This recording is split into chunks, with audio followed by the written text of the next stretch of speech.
سورة البقرہ درېمه پارا آیت نمبر دی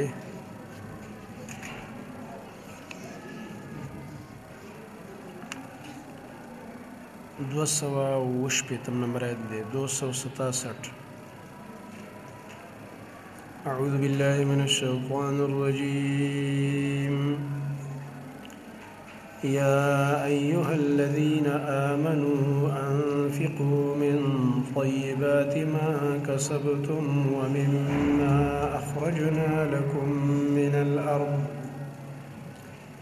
ولا تيمموا الخبيث منه تنفقون ولستم بآخذيه إلا أن تغمضوا فيه واعلموا أن الله غني حميد. د انفاق متعلق شروط ذکر کول چې د الله په نوم باندې مال لګوي انفاق نو کله به قبليږي. مثالونه هم پکې بیان کړو، څلور مثاله او شروط د قبولیت بیانول. په دې آیت کې پنځم شرط دی چې مال به کله قبليږي چې کله د الله رب العالمین په نوم ورکې دا به ال قبليږي چې پاک مال به ورکې. کم چې تاسو ګټلې دي تجارت او دویم چې د ځمکې نه راوځي فصل. تجارت کې فرضي نفقه هم ده چې زکات ورته وایي او مستحب نفلي صدقات هم پکې دا به ورکې. ومما اخرجنا من الارض د ځمکې نه چې راوځي فصل هغې کې عشر دی او کله نصف عشر دی، کله به لسمه حصه ورکې. که چېرته د زمیندار تکلیف پکې نه او نیر را روان دی او د هغې نه اوبه کوي او لښتی دی او د هغې نه اوبه کېږي او باراني اوبه دي په هغې باندې اوبه کېږي، د ده خواري پکې ډېره نشته. او که چېرته پکې د ده خواري وه چې هارټ دی د هغې خرچه ده، ټیوبویل لګېږي دې وخت کې ټیوبویل نه خړوبوي فصل، د هغې بیلونه راځي، د هغې موټر خرابېږي، په هغې خرچې کېږي، نو بیا به نصف عشر ورکوي، شلمه حصه د فصل. نو دې آیت کې دغه ذکر کېږي. اوس مخکې سره ربط هم دا دی، مخکې ترغیبات ذکر کړو انفاق فی سبیل الله ته او د مواقع د تذکره ورکړل چې کوم موقع کې به تاسو انفاق کوئ او کم کم کارونه دي چې د هغې نه به ځان ساتئ په انفاق کې. مطلب دا دی من به نه کوئ، ازي به نه کوئ، ریا به نه کوئ، دا کار به نه کوئ په انفاق کې. اوس دلته چې کوم دغه اصل کې تمهید دا مخکنۍ خبرې، دلته اوس مقصد دی، دلته امر بالانفاق دی. ځکه وایي انفقو خرچ کوئ مؤمنانو. یا ایها الذین آمنوا ای ایمان والو انفقو خرچ کوئ من طیبات ما کسبتم د پاکو هغه مالونو نه چې کوم تاسو ګټلي دي. انفقو دا امر چې کوم دی دا د پاره د فرضیت دی، مراد د دې نه دی زکات او عشر. فرضي زکات ورکوي نو دغه رنګ په فصل کې عشر ورکوي. ما کسبتم دی نه مراد دی تجارت، صنعت کاری وغیره. ومما او دغه مال نه خرچ وکئ اخرجنا لکم چې موږ راوښکلی ستاسو دپاره من الارض د ځمکې نه. دې کې اشاره د جاګیردارۍ او زمیندارۍ ته. باید سړی دغه ډېر جاګیري زمیندارۍ وي نو هغه به د هغې نه عشر او نصف عشر ورکوي. ولا تیمموا الخبیث دې کې بل ادب ذکر کوي، هغه دا دی چې کله کله یو سړی مال لګوي خو په دې مال کې ردي او بیکاره لوټونه او بیکاره فصل ګوري هغه ورکړي د الله په نوم. الله وایي ته چې یو څیز په خپله نه هلې که بل یې درله درکوي ته یې نه اخلې، وایي دا څنګه څیز دې راکړه نو بل یې ولې د الله په نوم ورکې بیکاره مال. ولا تیمموا الخبیث او قصد مکوئ تاسو د ردي مال، ردي مال مو ورکوه. منه د دغه مال نه منه کې ضمیر راجع دی ما کسبتم ته او ما خرجنا ته. دا کم چې د ځمکې نه راوځي فصل دی او که دا تاسو ګټلی دی د دې نه تاسو د ردي مال او د خبیث مال قصد مکوئ که نه. خبیث مال چې کوم دی هغې ته ویلی کېږي چې بیکاره دی تی په خپل د چا نه ناخلې هغه ورکې لګې او دغه رنګه خبیث دې ته ویل کېږي چې حرام وي ځکه او قبلیږي نه ولستم بآخذیه دې ته ویل کېږي تفسیر د خبیث ولستم بآخذیه او نه تاسو اخستونکي هغې لره که تاسو له بل څوک درکوي بل نه نالې او بل له ورکې د الله په نوم داسې خو مه کوه کنه الا ان تغمضوا فيه مگر دا کسترګې ورپټې کوي په هغې کې کسترګې په ورپټې کې چې زه مړه بس زړه د پاسې لکه واني مړه څوک مجبوري راکه مړه بس وایي نو څوک مطلب اول خو دې خوښ نه دی چې اخلي نو سترګې په ورپټې د زړه د پاسې هلې نو چې یو څیز ته د بل نه ناخلې بېکاره څیز دی نو بل یې ولې ورکې د الله په نوم باندې لکه دا بعضې خلک داسې کوي دي فصلونو کې که عشر وباسي بېکاره دانې او بېکاره څیزونه به کې وباسي داسې وایي مه کوئ یا چې کوم دی په مال کې کوم ردي ردي څیزونه ګوري دا وباسي دا د الله په نوم باندې شو داسې وایي مه کوئ واعلموا پوه شئ ان الله یقینا الله چې دی غني حمید غني دی الله بې پروا دی حمید ستایلی شوی دی مطلب دا دی الله رب العالمین تاسو ته محتاج خو نه دی د الله په نوم چې ورکې غوره عمده مال ورکه چې اجر پې درته درکړي الشیطان یعدکم الفقر ویأمرکم بالفحشاء د دې ځای نه اوس یو څو ضروري خبرې دي شپږو خبرې دي د دې انفاق سره متعلق ضروري لازمي هغې کې دلته اولنۍ خبره ده دا متعلق بالانفاق ده دی کې الله رب العالمین دفع کوي د وسوسې د شیطان کله چې تاسو انفاق کوئ کنه شیطان به وسوسې درچي څه کې لکه دومره خرچې دي شروع کړي دي اوس به غریب بشي کاروبار به خراب شي بیا به بل ته سوالونه کوي چې د الله په لاره کې مال لګې کنه د الله په نوم باندې دا وسوسې ورته راځي شیطان راځي او چې کله د فحاشۍ ټیم راشي او د رسم او رواج بیا وایي نه مړه دا خو د پښتو ټیم دی د غیرت ټیم دی هلته کړه شه لږ نور زوره مو که هلته ورته دا بیا نه و چې غریب کېږي شیطان داسې عجیبه معامله کوي د انسان سره چې په دین یې لګې وسوسه دره چې غریب بشي او که په دنیا او په لو فرای کې باندې یا په رسم رواج کې نو تا ته وایي مړه دا کار خو چې کوم دی دا خو له پښتو د غیرت دی چې خلکو ته پته ولګي چې خلک واده داسې کوي شا به ډمې ګډې کا شا به ژړاګان راواله شا به دا کار وکړه داسې بل یو ټیم د شو شه هغې کې به پرې ډېرې پیسې لګوي الشیطان شیطان چې دی یعدکم الفقر یری تاسو د غریبۍ نه شیطان تاسو له خوف درکوي یریم د غریبۍ نه چې مړه مال مه لګوه غریب بشي او بل دا د ویأمرکم او تاسو ته امر کوي بالفحشاء په فحشاو باندې امر درته کوي په بې حیایۍ باندې چې بې حیایۍ کې مال لګې که نه وایي مړه نور هم تکړه شه شا به زر کوه او والله الله چې دی یعدکم تاسو سره وعده کوي مغفرتا د بخنې منه د خپل طرف نه الله رب العالمین اخو تاسو ته امر کوي په دې چې مال ولګوه چې الله راته بخنه وکړي وفضلا او د فضل وعده د سره کوي فضل نه مراد دی وسعت فی الرزق الله درته وایي ستا مال فراخه کوم یې بنده که په دین باندې دی ولګولو په مستحقینو دی ولګو والله الله چې دی واسع فراخ فضل والا دی علیم پوهه دی په هر څه باندې یؤتي الحکمة من یشاء اوس یې ګوره پکې منځ کې د علم آیت راوړلو د حکمت په باره کې خبرې دي مخکې وعده د الله ذکر کړه وعده د شیطان هم ذکر کړه یعدکم الفقر شیطان د سره وعده کوي د غریبۍ معنی یری دي د غریبۍ نه یعدکم معنا موږ ځکه وکړه چې یری دي د غریبۍ نه ځکه وعده دار چې اړه کې د خوف درچي کنه او الله در سره وعده وکړه د مغفرت او د فضل نو دا خبرې چې دي دا خو انسان د دې تمیز نشي کولای تمیز په سره په علم دې لپاره علم ضروری دی ځکه اوس آیت د علم راوړو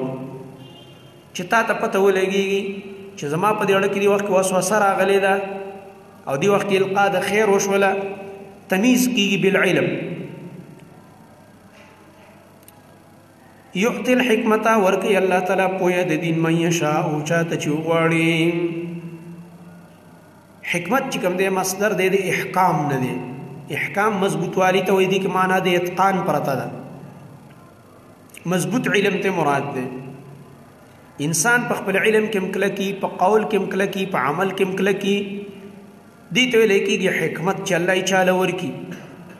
دا ښکلی انسان دی. بس ابن عطیه رحمه الله، امام قرطبي او نور علما ویلي دي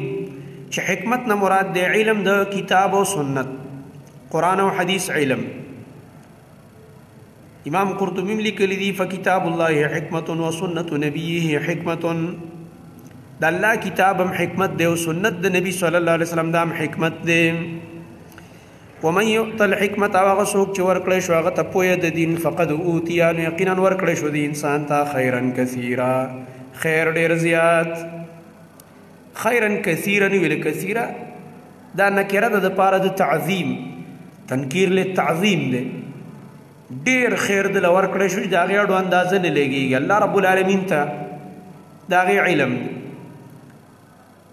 ډیر خیر چې انسان غواړي که نه دا علم دی. د علم نه لوی خیر په دنیا کې بل نشته دی. اوس په دې باندې خو هر سړی نه پوهېږي. خلک وایي مړه داسې کنګال خلک دی وایي. الله فرمایي په دې عقلمند پوهېږي په دې خبرو. وما یذکر او نصیحت نه اخلي الا اولو الالباب، مگر خاوندان د عقل. عقلمند خلک په دې خبرو باندې پوهېږي. وما انفقتم من نفقة او نذرتم من نذر فإن الله يعلمه. دویمه خبره اوس دا متعلق بالانفاق ده. دې کې تقسیم دی د انفاق دو قسمو ته، یو نظر دی او یو عام انفاق دی. انواع الانفاق دې ته ویل کېږي. د اصل کې د مخکې سره ربط دا دی، مخکې ویل یؤتي الحکمه. اوس وایي د حکمت تقاضا دا ده چې بنده مال خرج کړي، او دا خرج په دوو طریقو باندې دی. کله په طریقه د الزام علی نفسه دی چې په ځان باندې یو څیز لازمې، په تا مخکې نه لازم، خو چې ته پکې نظر ټکې وایستې لازم کې په ځان چې د الله په نوم باندې به زه دا کار کوم، لازم دی. او کله کله لازمېدونه بغیر سي نفس انفاق یو سړی کوي په درجه د استحباب کې چې لکه بس د الله په نوم باندې سمال لګوم. الله فرمایي که دواړه قسمه تاسو کوئ، نظر ورکوئ د الله په نوم او که نفقه کوئ، الله ته پته ده الله بدله درکوي. وما انفقتم، هغه چې خرج کوئ تاسو، من نفقة څه خرچه نفقه کوئ، او نظرتم من نظر، یا نظر کوئ څه نظر کول د الله په نوم باندې. ځکه د الله نه غیر د بل چا په نوم خو نظر ورکول شرک دی، حرام کار دی. که هغه نظر د علي صاحب په نوم دی، که هغه د حسین او د حسن صاحب په نوم دی، او که هغه د فاطمه رضی الله عنها په نوم دی، او که هغه د لوی ځوان او د شیخ عبدالقادر جیلانی په نوم باندې دی چې یولسمه ده، یا تور چیلی دی او بابا په نوم، یا چرګوړی دی، یا الوا او مټۍ ده، یا د محرم سبیل دی، خو د الله نه غیر چې د بل چا په نوم دا شرک دی او دا سیز پلیت دی. نو من نظر به د الله په نوم کې، نو چا چې نظر وکړو د الله په نوم باندې، فإن الله، نو یقینا الله یعلمه، پوهې دی په ده باندې. کنایه ده د جزا ورکولو نه، الله به ورله بدله ورکوي. وما للظالمین، او نشته د پاره د ظالمانو من انصار، هیڅوک مددګار. د الله سره چې کله د الله رب العالمین په نسبت باندې انسان ظالم وګرځېدو، الله رب العالمین یې رانیسي که نه، نو د الله رب العالمین سره څوک مقابله نشي کولی چې د مدد وکړي د دې مجرم. او ظالم هغه کس دی چې هغه د الله په نوم نظر او د الله په نوم نفقې نه کوي، بلکې مال په غلطو لارو کې لګي. ان تبدو الصدقات فنعما هي. اوس دلته طریقه د انفاق ذکر کیږي، او درېمه خبره ده د انفاق سره متعلق، هغه دا ده چې صدقه ظاهري ورکول، ښکاره ورکول هم جایز دي او پټه ورکول هم جایز دي. دواړه طریقې جایز دي، خو شرط به دا چې د ښکاره ورکولو کې دغه نه ریا نه، شهرت غرض نه، ورنه دواړه جایز دي. ان تبدو الصدقات، که ښکاره ورکوئ تاسو صدقې، فنعما هي، نو دا ښه کار دی، دا هم ښه کار دی، بد کار نه دی. صحابه به نبي علیه السلام به اعلان وکړو فلانې غزوه ده، فلانې غزوې لزو، یا دا فقرا راغلي دي د چندې پیل به وکړو، راوړئ تعاون. نو ښکاره ښکاره به صحابه را روانو، مالونه به یې راوړل. ابوبکر صدیق چې ټول کور راوړو، عمر رضی الله عنه چې نیم کور راوړو،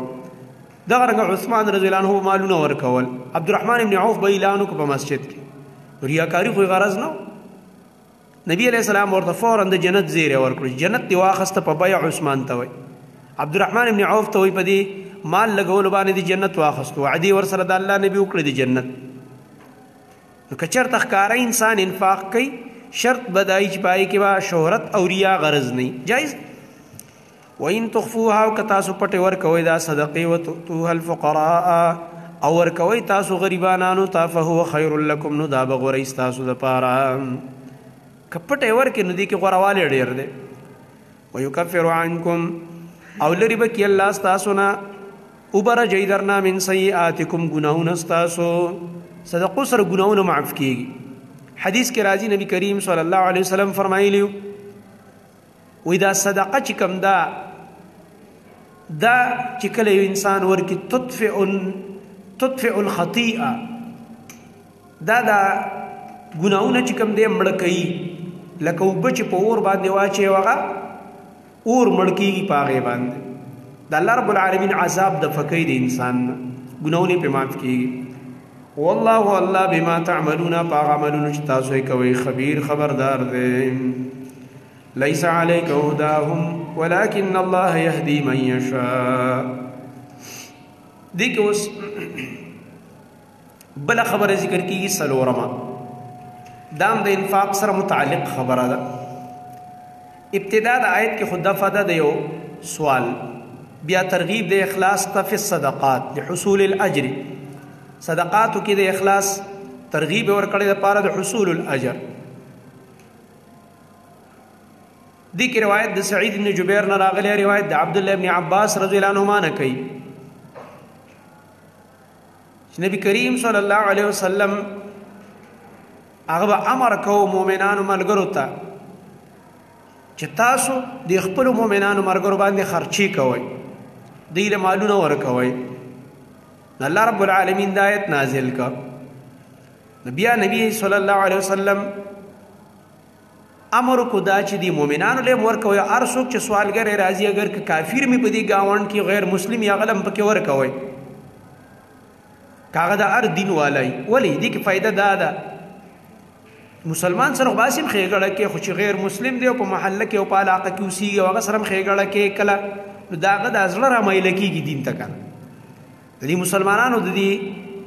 خو اخلاقونه او د بهترین رویې نه هغه متاثره کېږي. لیس علیک هداهم نشته دې پتا باندې نبی هدایت د خلکو توفیق د هدایت به الله رب العالمین ورکي. ولكن الله لیکن الله چې يهدي من يشاء هدایت کوي چاته چې وغواړي. دلته مقصد دا دی چې بعضی کسان ویل یاره موږ دی غیر مسلم چې کوم دا گاوند کې دی او محتاج دی باندې خرچې نه کوو ولی دا دین نه مني. الله هغه دین منل نه منل هغه زما کار دی، توفیق ورکول زما کار دی. خو ته سره هغه کوم چې د انساني همدردۍ د په بنیاد کوم ښه اخلاق دی او ښه رویه دا کولی شي. ځکه چې کله کله مسلمانانو په معاشره کې دا ذمي کافري که نه اهل ذمه مسلمانانو ذمې قبوله کړي نو هغې سره هم ښه رویه په کار ده د هغې د دلجویۍ دپاره. وما تنفقوا من خیر او هغه چې خرچ کوئ تاسو کوم مال خیر نه مراد دی حلال مال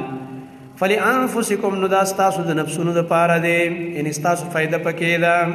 یعنې فلکم اجره و ثوابه اجر او ثواب ستاسو دپاره فلانفسکم دا معنا ده. ګوره دلته وګوره دلته دا مال لګول ته دې آیت کې خیر ویل وما تنفقوا من خیر بیا وروسته وما تنفقوا من خیر یوفى الیکم او مخکې یؤتي الحکمت آیت کې څه ویلې علم ته ویل خیرا کثیرا علم ته خیر کثیر ویلې دی الله رب العالمین کثیر وسره ویل او د دنیا مال او دولت ته صرف خیر ویلې دی چې حلال مال یو هم په دین ولګي ګوره هی ته صرف خیر ویلې. وما تنفقون الا ابتغاء وجه الله دې ته ویل کېږي شرط د انفاق چې تاسو به خرچ د څه دپاره کوئ د ابتغاء وجه الله دپاره چې د الله رضا ولټوئ یعنې اخلاص. وما تنفقون او تاسو خرچ نه کوئ الا ابتغاء وجه الله مگر د پاره د لټولو د مخ د الله چې الله رب العالمین زموږ نه رضا شي. وما تنفقوا من خیر او هغه چې خرچ کوئ تاسو کوم مال حلال نو یوفى الیکم تاسو له به د هغې پوره بدله درکول کېږي. یوفى الیکم منه ثوابه و اجره پورا به درکول کیږي تاسو هغه ثواب او اجر وانتم لا تظلمون او پتا سو باندې به ظلم نشي کېده من کمه بم نکیږي د اجر او ثواب نه للفقراء الذين احصروا في سبيل الله دا متعلق دے په عبارت محذوف پورې یعنی النفقات في سبيل الله للفقراء دلته مستحقین ذکر کړي چې مستحقین د دې صدقات سوق دي دا پنځمه خبره شو متعلق د انفاق سره دی دلته تا تخی چې حقدار د مصارفو د صدقات سوق دي چاله به صدقې ورکوي دي کسانو للفقراء دا صدقات دي د پاره د فقراو محتاج خلکو دا محتاج سوق دي الذين كسان يحصروا چې دي بن کړي شوی دي فی سبیل الله پلار د الله کې یو للفقراء دویم هغه کسان چې د الله پلار کې بن کړي شوی دي د الله پلار کې بن کړي شوی دا سوق دي دا دوه قسم خلک دي یو د مدرسې طالب العلم چې د علم د پاره ځان بن کړي دی لکه د نبی صلی الله علیه وسلم سره په مسجد نبوي کې اصحاب صفو چې نبی علیہ السلام له بکله چا صدقه راوړه نو صدقه خو به نبی نه خوړله ابي اصحاب صفه له لېږله ځکه چې طلبا دي کنه په طلبا او خرچه پکار ده ځان یې بن کړي د الله په لار کې د دین د پاره د علم د پاره نبی علیہ السلام مدرسه چلولې په طلبا باندې خرچه کړي ده او چې کله به دا هدیه راغه هدیه نو هدیه به نبی علیہ السلام خپل استعمال ولا او ملګر له به ورکوله ابو هريره پکې سینیئر طالب علم د مدرسې د اصحاب صفه اغله به ورکړه او هغه پیاله قصره ته معلومه ده چې ایو پیاله شي کم دی هغه پیراغه او ټول طلبا نبی علیہ السلام راوغوخته هغه باندې موسکل او ابو هريره ته موسکه شابه ها بس بیا نبی علیہ السلام اخر کې وسک نو دا یو طلبا دي دوی مجاهدین دي چې د الله په لار کې ځان بند کړي ولی کدا خلق دا د جهاد مورچه سنبال نه کیو دا طلبا د علم دا مورچه سنبال نه کیو دا دوانه زین خالی شي خو دین تبا شو دلته علما دي علم حاصلې طلبا دی باندې دین محفوظ کیږي سبا د علما جوړيږي خلکو ته دین بیانې قران او حديث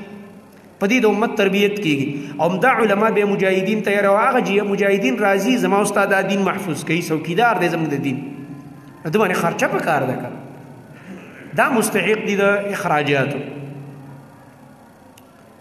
بل دا لا یستطيعون دوی طاقت نه لري ضربند سفر کولو د پاره د تجارت فل ارض پزمکه کې زمکه کې تجارت د پاره سفر ځکه نشي کولای چې مصروف دی کنه اوس تک مجاهد ته چټي قضا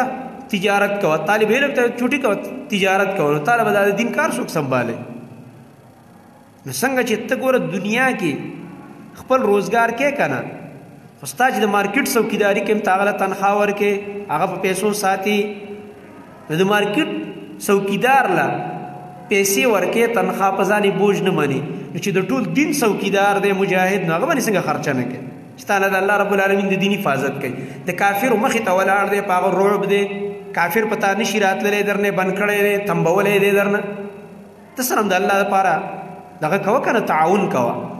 چې دا خلک کمزوري نشي دا اوس یو څو چند کسان دي غریبانان جازونه مو سره نشته ټینکونه مو سره نشته په فلسطین کې د یهودو مخې نیولې ده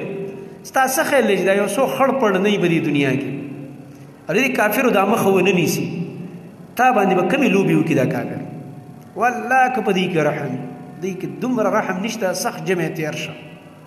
دا دومره د تکلیف موسم تېر شه چې ما او تا په بړستن کې نه ګرمېږو او د فلسطین د مسلمانانو مظلوم خلکو بچي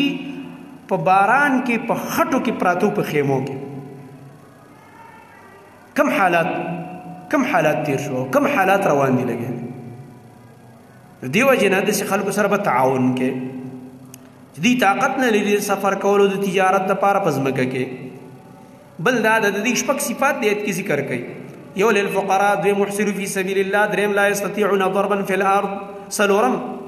يحسبهم الجاهل غمان کوي په دوی باندې جاهل سړی ناپوهه سړی اغنیا ادمالدارانو من التعفف د وجه د ځان ساتلو نه د سوال نه اغي ځان د سوال نه بچ ساتي کنه او د شخصته پوزیشن کې ګرځي دا طلباء کو ګوري دا مجاهدینو ګوري نو جاهل سړی په ګمان کې مړه دا ډېر مالدار دی وي دی له کم کم ځای نه پیسې راځي وي اصل کې هغه ځان د سوال نه بچ ساتي مانه تا ته ځان نه محتاجه کوي دغه رنګ زموږ د طلبای د اهل حدیث جب کې وسره 10 روپۍ پرتی خو ظاهره کې به خسته جامې چولې صفا خسته بګرځي بعض خلک مې کړو دی مخونو کې رڼای دي خسته خسته ښکاری وي ماشاءالله ته به دا ګمان کې به چرته مالدار وي نو چې معلوماتو کې جب کې به چرته 10 روپۍ یا 500 به پروت خو بس یو بیل شي دی دا علم سره چې څوک ولګي الله ور د زړه مالداري ورکي او چې زړه دې مالدار او به داسې خوشاله وګرځي ته به ګر ټولي دنیا بادشاہ نو ناپوهه خلک په د مالدارو ګمان کوي بل دا چرته تسقات ډیره لګېدلې د حرام خوار مولیان ورته ټول ناسي سره ښکته کړی په اړمي د یتیم مال خوري لګي دی ورته نه ورځي هلکه راځه که نه نه وایي دا موږ نه اخلو خو ګوره دی نه د کویت نه راځي سعودي نه راځي ځکه یې نه اخلي دی په سقاط څه کوي دی له وایي غټ غټ ریالونه او ډالر او دینارونه را روان دي وایي نه غریب ښه غریب دی خو هغه ته پته لري چې د اسقاط حرام کار دی ناروا ده بدعت دی ګمراهي ده نه اخلم نو دی په ګمان د مالداره وکړي دا وایي مس خلک دی وا بیا د کجوري وله را روان دي هغه خوري وایي زموږ اسقاطونه نه اخلي وایي دغه رنګه چېرته څلوېښتي د مړي چېرته بل یو د رسم رواج خیراتي د محرم د ربیع الاول د بدعاتو خیراتونه دا ګندونه دا نه خوري نو دوی په ګمان د څه وکړي دا و ډېر مالداره دي وایي حالانکه مالداره نه وي په حقیقت که ته د هغه صحیح معلومات وکړي نو هغه مالداره نه دی ښه محتاج دی خو دې مردارو نه ځان ساتي نو تعفف دې ته وایي د بېځایه سوال نه او د حرامو نه ځان بچ ساتل نو په دې وجه په دا جاهلان ګمان کوي د مالدار چې دا خو مړه مالدار دي بل دا د پنځم صفت یې دا دی تعرفهم ته به دوی پېژني بسیماهم د دوی په نښو باندې البته هوښیار سړی هغې په نښو به یې پېژني چې لکه دا سړی غریب دی دا خو ځان له وس نه کېږي اصل محتاج خو دا دي نو کم خلک چې په حقیقت پوهې هغوی ورسره به تعاون هم کوي او عام خلک جاهلان هغوی دا به ډېر مالدار یې مړه وایي دې وجه نه تاسو ګورئ د اهل حدیثو په مدارسو کې اکثر ډېر غریب طلبه دومره غریبانان چې د کور کرایه ورسره بیا نه د کور کرایه ورسره نه خو عام خلک ورله دغه نه ورکوي داسې مدارسو له زکات هم نه ورکوي انفاق هم پې نه کوي مړه دا مالدار دوی له سعودي نه او د کویت نه را روان او چې تپوس کې مدرسه به مقروضه وي د بازار قرضونه به وي تپوس چې حقیقت به دی او د عام خلکو له خلک هر څه ورکوي خو چې کم خلک خبردار یې ته پته چې لکه دا خلک خو محتاج دي نو هغوی ورسره د الله رب العالمین د هغوی په زړه کې واچي هغه تعاون ورسره کوي د خپل وس مطابق نو په نښو باندې دې معلومیږي چې یاره دا خلک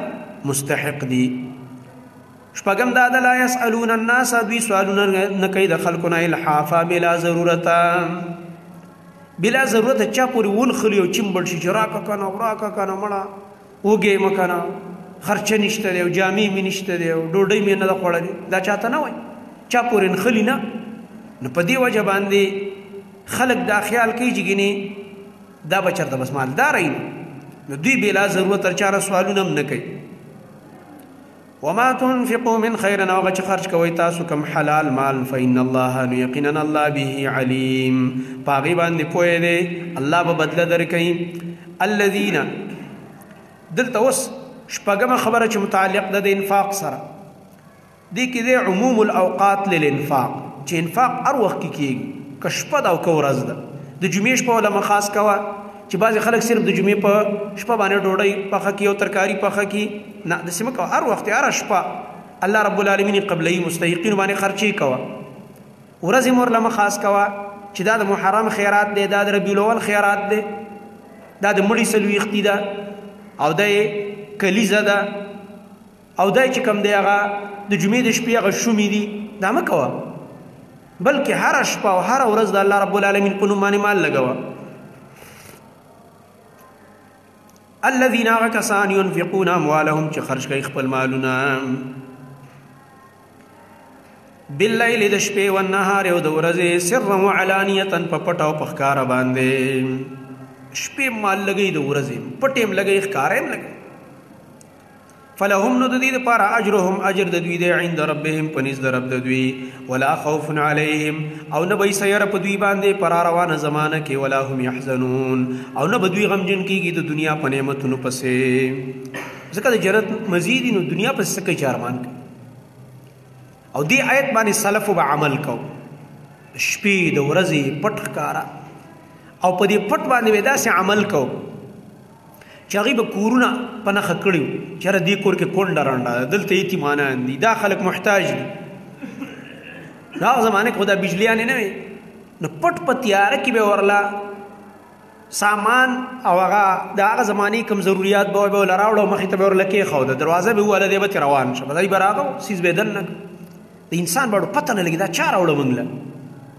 داسې الله والا خلک خپل شهرت نه خوښوي که نه بیا به چې کله هغه انسان وفات شو که نه نو سلسله به بنده شوه نو د مرګ نه بعد به پته لګېده چې او دا خو لکه چې دا فلانی و ځکه چې دې ژوندی و مونږ ته سیز میلاوېده دې چې وفات شوی نه پس دغه سیز نه میلاوي داسې خلک و عجیب عجیب داسې ګڼ واقعات د صحابو شته د سلفو شته چې هغوی به دا کار کوو دغه رنګه عبدالله ابن عمر په باره کې راځي چې هغه به ځان له روجمات یې نه خوړلو خوند به یې نه ورکړو دا یو عادت دی چې دا دې واخیست دا یو بېل خوند دی د دې لکه صرف کور کې صرف خپل بچو سره ناست او ښځې سره ناست دا خو هر سړی کوي هغه به خامخا ځان سره فقرا مساکین دا به ځان سره کېنول په دسترخوان باندې کور والا یې وایي چې کله به داسې څوک نه و هغه به خفه و چې ولې څوک نشته دی چې موږ سره کینی په دسترخوان باندې موږ سره طعام وخوري څوک مسافر یا څوک غریب یتیم وغیره دا به صحابو به دې لټون کوو چې دا ضعیف خلک موږ سره شریک شي په دې طعام کې او دا صفت اوس هم په دې عربو کې شته هر جمعات مخې ته به دوی افطاري لګولې هر مسجد مخې ته دې مسجد حرام کې په دې مسجد نبوي کې او دا زنانه به رواني تاسو که څوک تللي دي عمرو حجونو له به دې روژه کې او دا هغه لاسګاډو کې به دا ترماسونه به هم راخستي او دا مختلف د خوراک سیزونه او کجوري او را روانې به اوس د هغوی په کور کې څه کمی دی کور کې به ناسته وی ښه مزیدار ښکلي چرګان او پولونه به یې خوړلی خوند له دا نه ورکوي ته دا اجر ښکاري چې موږ دا افطاري ویسو هلته به یې موږ هم وخورو خلک به یې راسره وخوري خلک راغلي عمرو له راغلي او د الله کور ته راغلي د الله میلمانه دي الذين يأكلون الربا لا يقومون إلا كما يقوم الذي يتخبطه الشيطان من المس اوس د دې ځایونه واله 203 آیت پورې دا غبل باب د دریم د دې سه دې کې اوس منع کوي د ربا نه سود نه او د سود په باره کې تخویف یره سود خورود او بشارت د مؤمنانو ته چې توبه وباسي د دې نه او دغه رنګه سودي معاملات نه کوي بلکې نیک اعمال کوي او منځ کوي او زکات ورکوي نو دې لپاره ډېر لوی اجر دغه رنګه طریقه د معاملاتو ذکر کوي د پاره د امن او د پاره تجارت آیت المداینه دا رستو آیت یا ایها الذین آمنوا اذا تداینتم بدین الی اجل مسمى دینه مخکې خو د هغه چا تذکره وکړه چې د الله په لاره کې مال لګوي که نه اوس د هغې برعکس خلک ذکر کوي وایي دا هغه بخیلان دي چې مال لګول خو په ځای پرېږده چې د قرض وغوښتو د پاسه د نه سود غواړي اوس هغه بیکاره خلک ذکر کوي قرآن کې همیشه تقابل رواني مخکې غوره خلک ذکر کړه چې شپې یو د ورځې یو پټ او ښکاره مالونه لګوي الله رضا کوي اوس وایي داسې بدبخت هم شته چې مال ورسره شته خو چاله نه ورکوي او که رې ترې وغوښته وایي نه څومره به ورپسې د پاسه راکړې سود به څومره راکړي دا هغه بدبخته خلک چې نو دوی په اجر کې نصیب نشته دی الذین هغه کسان یأکلون الربا چې خوري هغوی سود دا سود خواره چې دي عذاب یې دا دی لا یقومون دوی به نه راپاسېږي د خپلو قبرونو نه لا یقومون منه عن القبور عن قبورهم یوم القیامه نه به راپاسېږي د خپلو قبرونو نه الا کما یقوم الذي مگر په شان د راپاسېدو د هغه کس لکه څنګه چې راپاسېږي هغه کس یتخبطه شیطان چې ګډوډ کړی هغه لره شیطان من المس د وجې د لیونتوب نه لکه چا باندې شیطان ناستی جنات پې ناستی او لیونی ګډوډي راغورځوي یو سم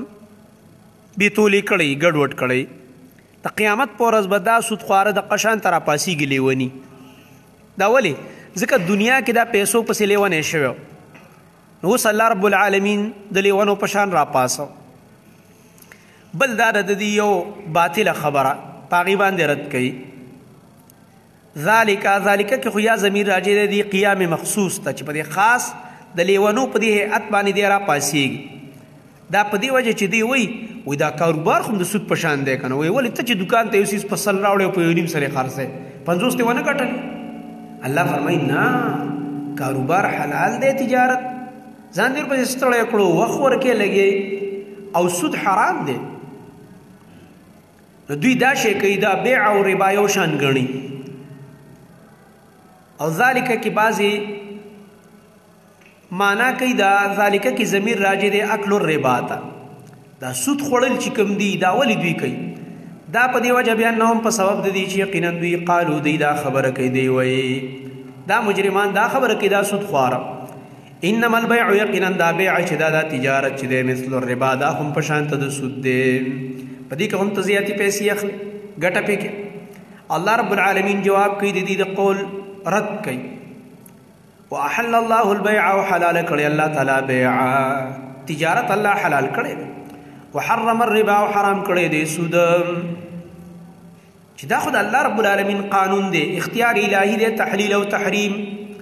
سود الله حرام کړی دی، بادشاہ دی پابندی پاغې لګولې او کاروبار حلال کړی دی. دې کې خو خپل عقل مه چلوه کنه.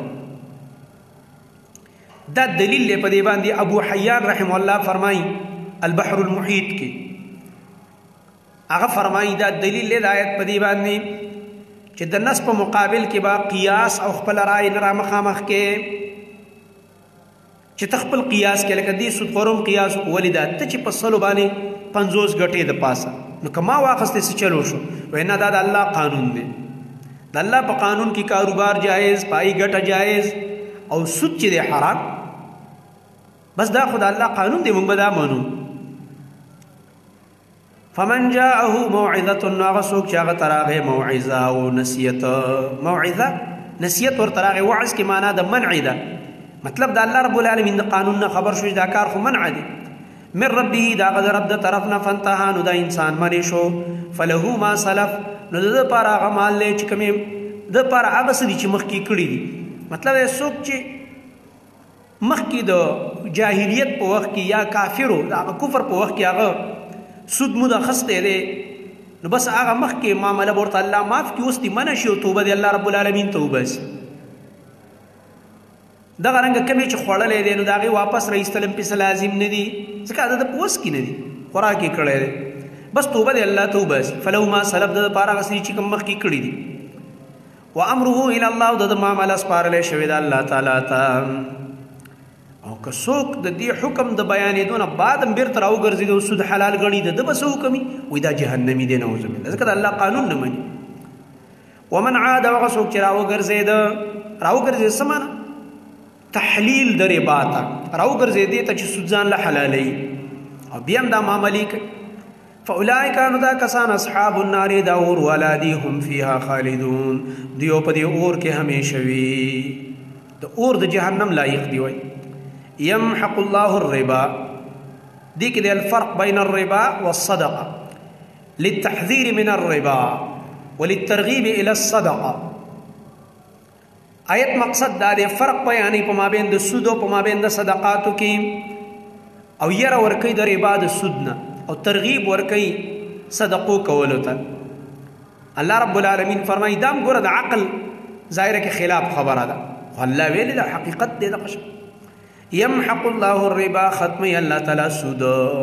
مطلب دا دے سودی مال دا دین اللہ رب العالمین برکت باسی دا بکمیگی. ویرب الصدقات او زیاتی اللہ تعالی صدقے دے سر مال ڈیریگی. نو ظاہرہ کی چو گوری خبر بدل دا کنا، ظاہرہ کی چو گوری سود سر مال ډیر شو کنه، زرو پسی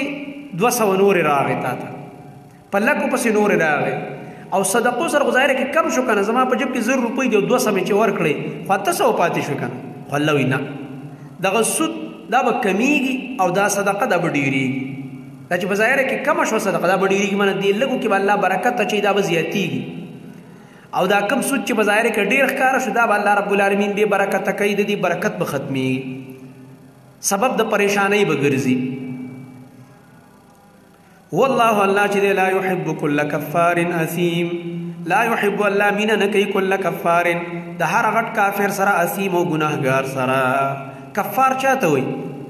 چې د الله قانون یې واورېد چې سود حرام دی او بیا هم حلال ګڼي غټ کافر شي، دا کفار دی. ځکه چې د الله حرام ته حلال ویل کافر کېږي به دې سړی. اسیم ګناهګار ته وایي. اسیم هغه کس دی چې خور ته پته ده چې سود حرام دی، حرام هم ګڼي او بیا هم کوي نو بیا ګناهګار دی. ان الذين امنوا سره اوس بشارت مؤمنانو ته چې دوی د سود نه ځان بچ ساتلی دی. څلور صفات دي پکې: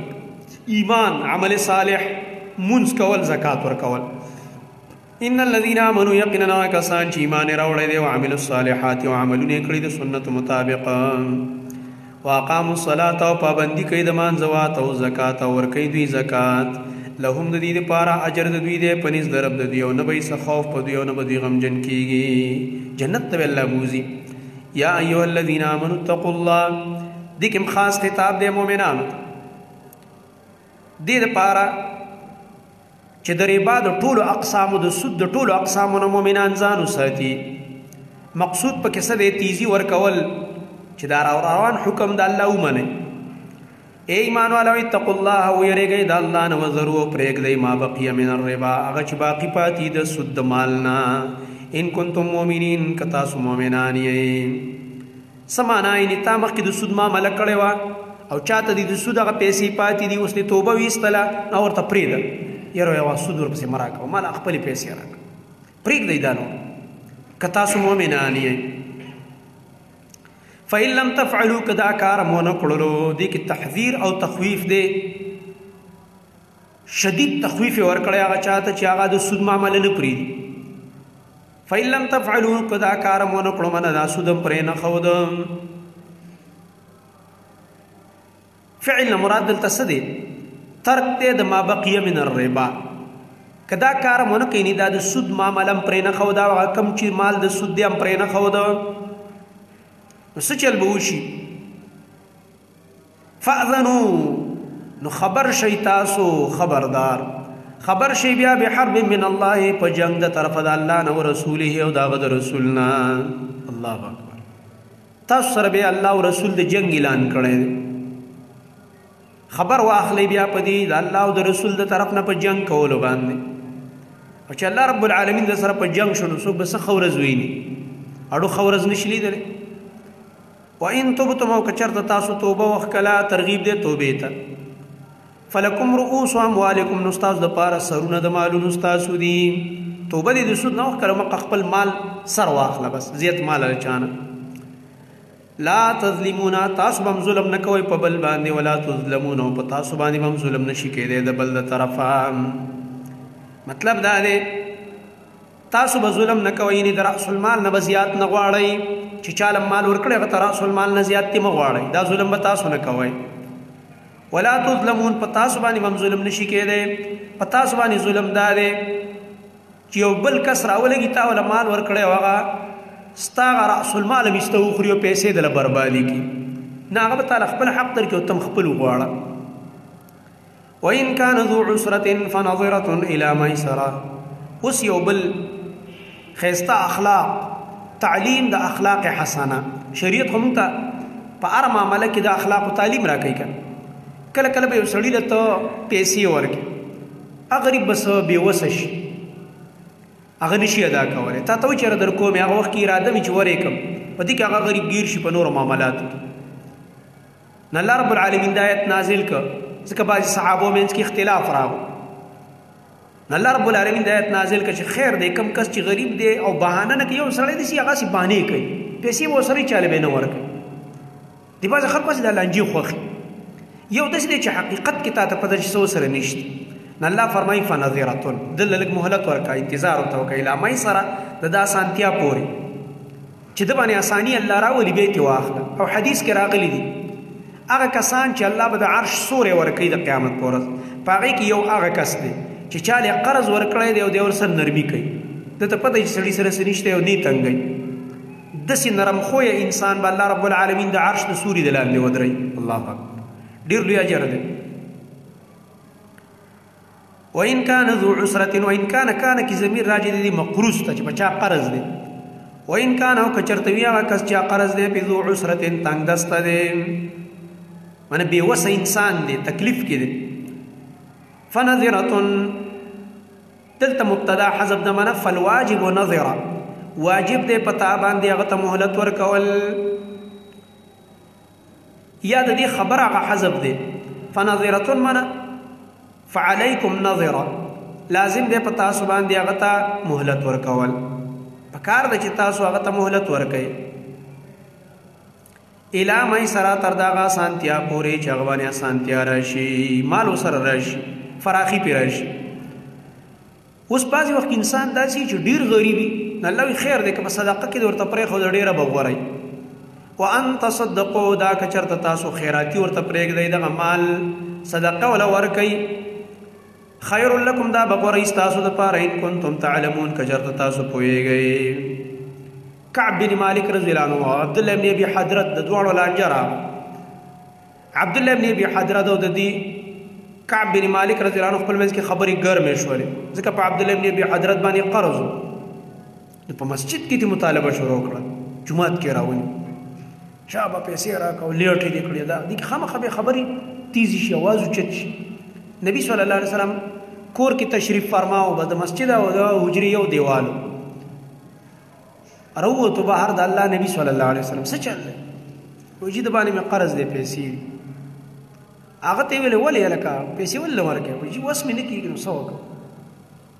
دی غواړي زه خو منم د حق دی په ما باندې خو زما وس نه کېږي او دی بس لګیا دی ما سره زور کوي نو دې وخت کې د الله نبي ته هم پته وه چې عبدالله بن ابي حضرت رضی الله عنه دا واقعي بې وسه دی نه دومره وس یې نه کېږي چې دا ټوله دا کړي نو دی کعب ته ویلې دا لاس د الله نبي داسې کړ اشاره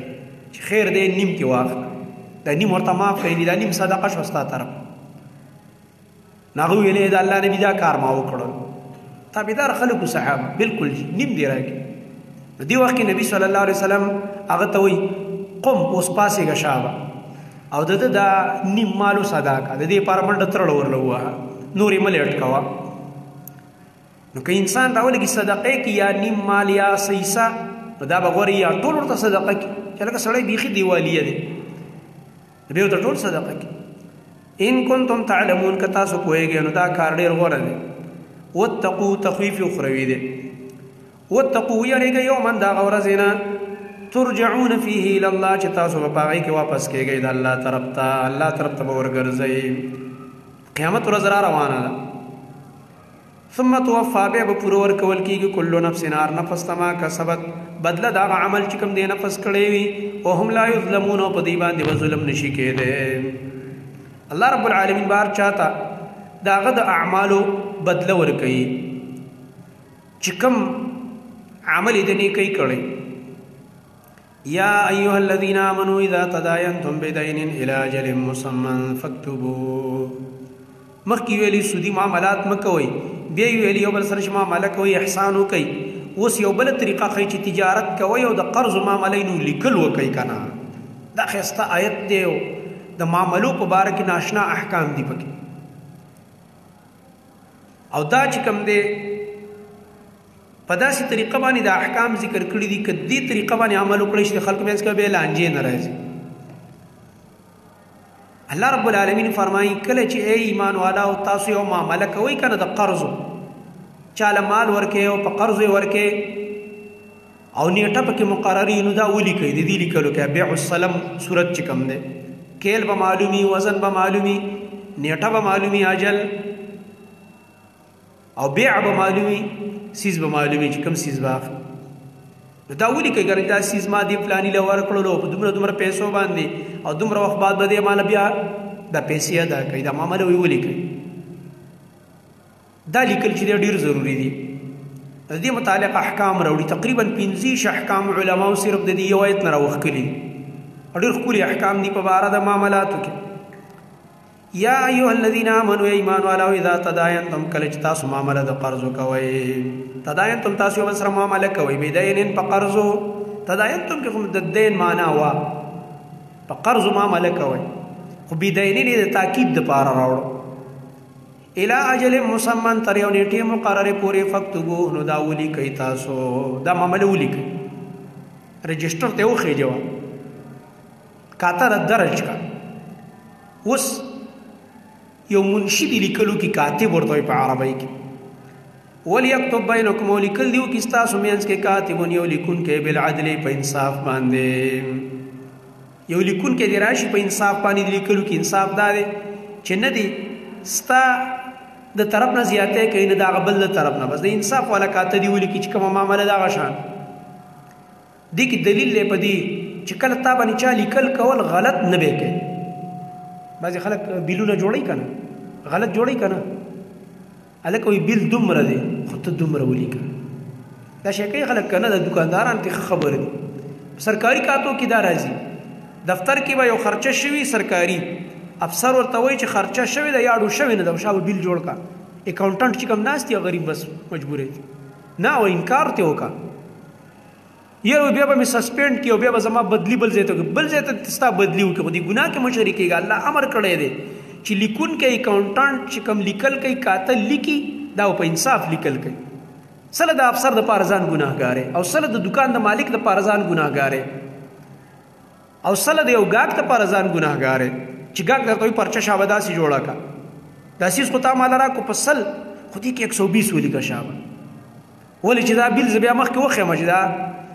دې سره کو به بیل کټه کوي شلتي بیل علي دا ظلم دی دا کاربن کې دا ناروا ده اوس وی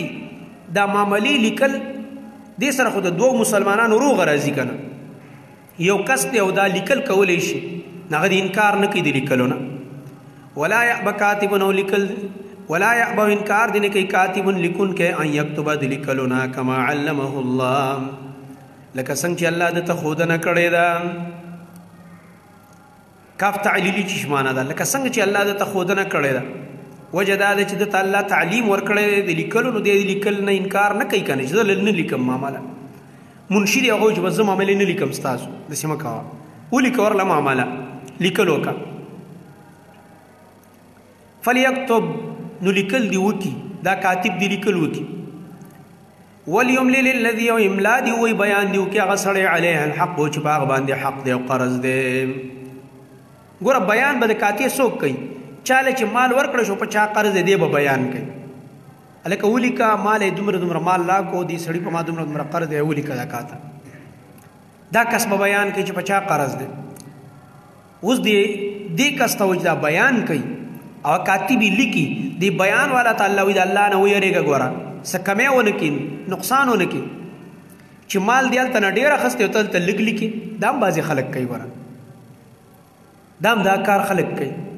زمون کله کله سفر دا مرګري ډیر دي زمون د پیښور وغیرہ په دي شارجه کې اماراتو کې الته کله ماته مرګري قصې کوي وي بولې ته کسان ولاړی دا کنټینر به ماتيږي نو کوم چې ښکارا سیس خو واخسته په دې کې وای داسې ظالمانی بدبخت نعوذ بالله خپل سودا حرامه کې وای بازي پرزه او بازي شي نه غیم داسې سیټ ته کې په خپل سامان کې یره دا خو حرام کې ته لګي ته ګناه ده اجازه دې نه دی اخسته او ته دا کار کې سامان زیاتی د توي داولي کو فاتوره وتالته وای هغه سوته وای دا پرچه تیار کی کوم چې بیل تیار کی بیل کی سيزونه درې لیکلي د 15 چت کړیالته بیل کی سيزونه اتلی کلی دا لسو چت کی دلته دا ګناه ده صحیح بیان وکا چې کوم سیسته ته اخلي اجازه والا مالک چې دا لس سيزونه رمضان خرڅ کړ خیر دی چې د دوه درې وړي پرزي دا به واخلم ستا اجازه ده که اجازه ته درکم دسی ویسا حلال خوشوي در لکنه او کاغه چې نه دا بم په کاته کې راځي دا به لیکي دا ګناه ده دا کار مکوه ځکه الله فرمایي وليتق الله ودي یریږي د الله تعالی نه دا کس چې دا چا باندې حق دی ودي یریږي د الله نه ربه چې د رب دی ولا يبخس منه شيئا او نه دی کمای د مال نه کم سیز سدي نه کمای پوره کاته دی ولیکي اوس کله کله داسي یو سړی دی او هغه دغه کوي دا معامله کوي پیسې وسري خود د عقل کار نه کوي ساده غوندې دی یا بیان نشي کوله دا عمل په جبه باندې نه پويږي دا هم کله کله کیږي کنه الله رب العالمین فرمایي دا کم کس باندې چې قرض دی پردی او سودا یې وکړه په مارکیټ کې دا سړی بېوقوفه دی یا کمزوری دی. بېوقوفه معنا د دوکه کېږي په کاروبار نه پوهېږي. نو چې په کاروبار نه پوهېږي خلک خو دوکه ورکوي که نه. نو د ده په ځای به بیان څوک کوي؟ د ده یو ولی به راشي وکیل ماهر ابا هغه ته مو چې هلکه ته راسره ودرېږه زه خو اول ځل راغلی یم دې مارکیټ ته په سودا نه پوهېږم ته وګوره چې څوک مې دوکه نه کړي. دغې ته سفیه وایي چې په کاروبار په ګټه او تاوان سم نه پوهېږي ماهر نه نو د ده ولی به بیا بیان کوي. یا خلک یې دوکه کوي په معاملاتو کې. یو صحابي راغی د الله نبي ته وایي د الله نبي ما سره دا کار کېږي چې کله م زه په منډۍ کې سودا واخلم زه پکې تاوان وکړم زه دوکه شم د دې لپاره څه وکړم؟ د الله نبي ورته یو ټکی وښود آینده لپاره به ته دا کار کوې چې کله ته چا سره سودا کې ته به لا خلابه لا خلابه به وې. لا خلابه معنا څه ده؟ چې ګوره په مینځ کې بس نقصان نه وي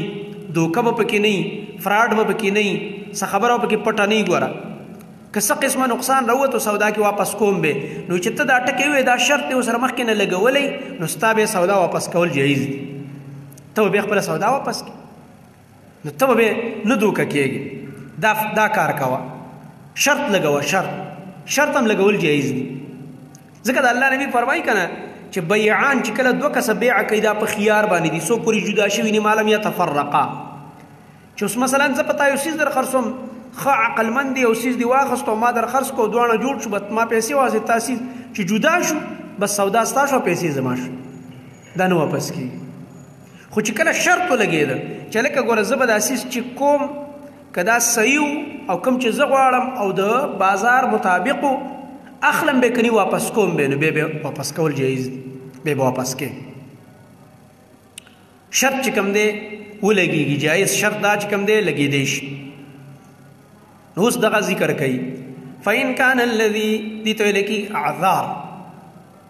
د عذرونه یې اصل کې یو سړی دی هغه املا نشي کولی سفیه دی یا ضعیف دی. فإن كان الذي نو کچرته وي هغه کس علیه الحق چې په هغه باندې قرض دی سفیها بېوقوفه دی. بېوقوفه دی معنی د مال په ګټه تاوان سم نه پوهېږي د مارکیټ په اصولو نه پوهېږي. او ضعیفا یا کمزوری دی. د کمزورۍ خو ډېر دغه دي مصداقات دي. کمزوری دې ته هم وایي چې وړوکی ماشوم دی تجربې نشته کمزوری دی. کمزوری دې ته هم ویلی کېږي چې کله دا سودا کوي دې وخت کې په ده داسې یو څه روب یا څه داسې یو کیفیت تاري کېږي چې هغه بس پکې دوکه کېږي تجربې نشته دی. نو دغه کمزوری ده ته هم ویلی کېږي دا هم ضعف دی چې ته په کوم ملک کې سودا کوې د هغه ملک ژبه دله نه درځي. مثلا ته اوس پنجاب ته لاړې سودا کې هلته خلک پنجابۍ کې لږ ته پوهېږي نه دا څه ټینشن کې واقع چې لکه دا اوس دا ژبه ماله نه راځي څه وکړم. چین ته لاړې جاپان ته لاړې دغه رنګه عربو ملک کې سودا کې عربي وایي ته پوهېږي نه نو تا له دا پکار ده چې ځان سره داسې یو کس اوس ملګری کا د خپلو پښتنو کې به داسې یو کس وګورې چې ستا په اعتماد هم دی او دې کار کې تکړه هم دی او هغه ژبه هم ورځي ابه ستا ولی شي ستا په ځای به هغه بیان کوي. بیا نو داسې کسانو دپاره شریعت دا سهولت مقرر کړی څومره ښکلي اصول دي.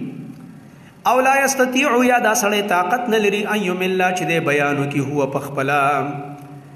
بیان نشي کولی څه معنی یا هغه ژبه نه ورځي یا ګونګی دی کله ګونګی نه مې سودا کوي خو بیان خو نشي کولی. نو فلیملل ولیه بیان دی وکړي د ولی د نایب بالعدل په انصاف باندې بیا به د نایب هغه به بیان وکړي. اوس وایي په دې خپلو معاملو باندې دوه ګواهان نیسئ دوه سړي به ګواهان واستشهدوا طلب کوي ګواهان شهیدین دوه ګواهان من رجالکم ستاسو د نارینهو نه دوه ګواهان طلب کوي په معامله باندې. کله کله به داسې چې دوه سړي به نه یو سړی به نو د دې دویم سړي په ځای باندې به دوه زنانه راولی اوس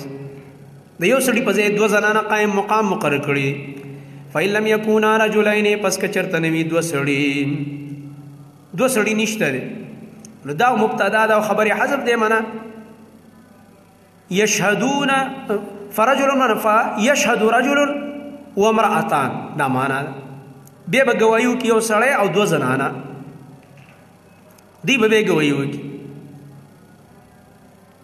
بعضې وایي دا خبر دی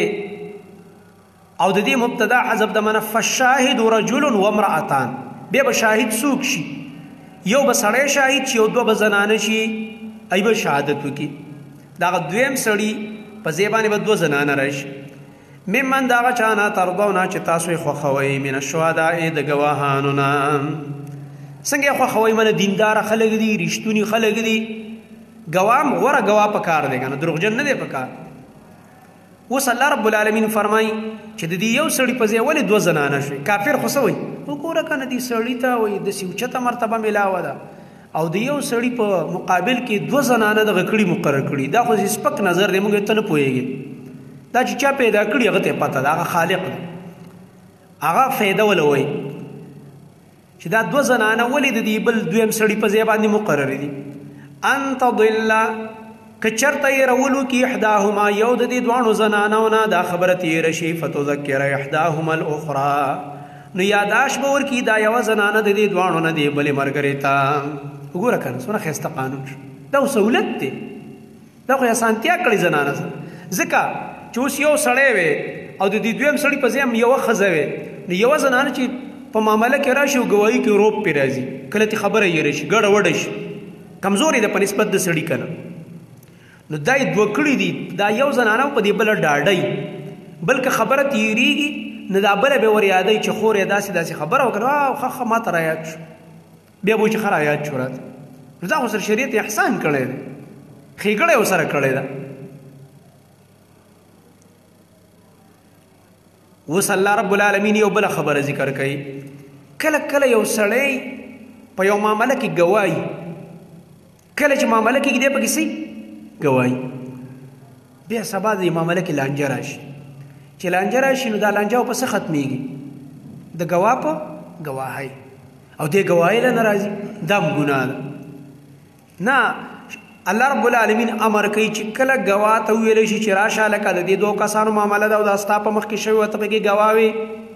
او دته ښه پته ده چې زه ځم ګواهي وکړم دا معامله ختمیږي او دی نه ختمه نه راځي او کله کله داسې دا یو پکې زیات ملګری یا د هغه نه ستموي هغه ورته ویل که مه راځه ګوره ګواهي مه کوه دا ناروا ده دې کې به د ملګري د خپلوان د چا د خوشحالۍ او خفګان پروا نه ساتي وروسته به تاسو ته راشي انشاءالله که په خپل ځان باندې د ګواهۍ موقع راغه په مور او په پلار باندې او په خپلوانو باندې م راغه حق به وي دې کې به دا نه ګوري دا خو مې خپل دی او دا خو مې ملګری دی او دا خو حاجي صاحب دی دا پلانې صاحب دی خفه نه شي نه ګواهي ګواهي ده ګواهي به صفا کې دا یو ذمواري ده دا به ادا کې ځکه الله رب العالمین فرمایي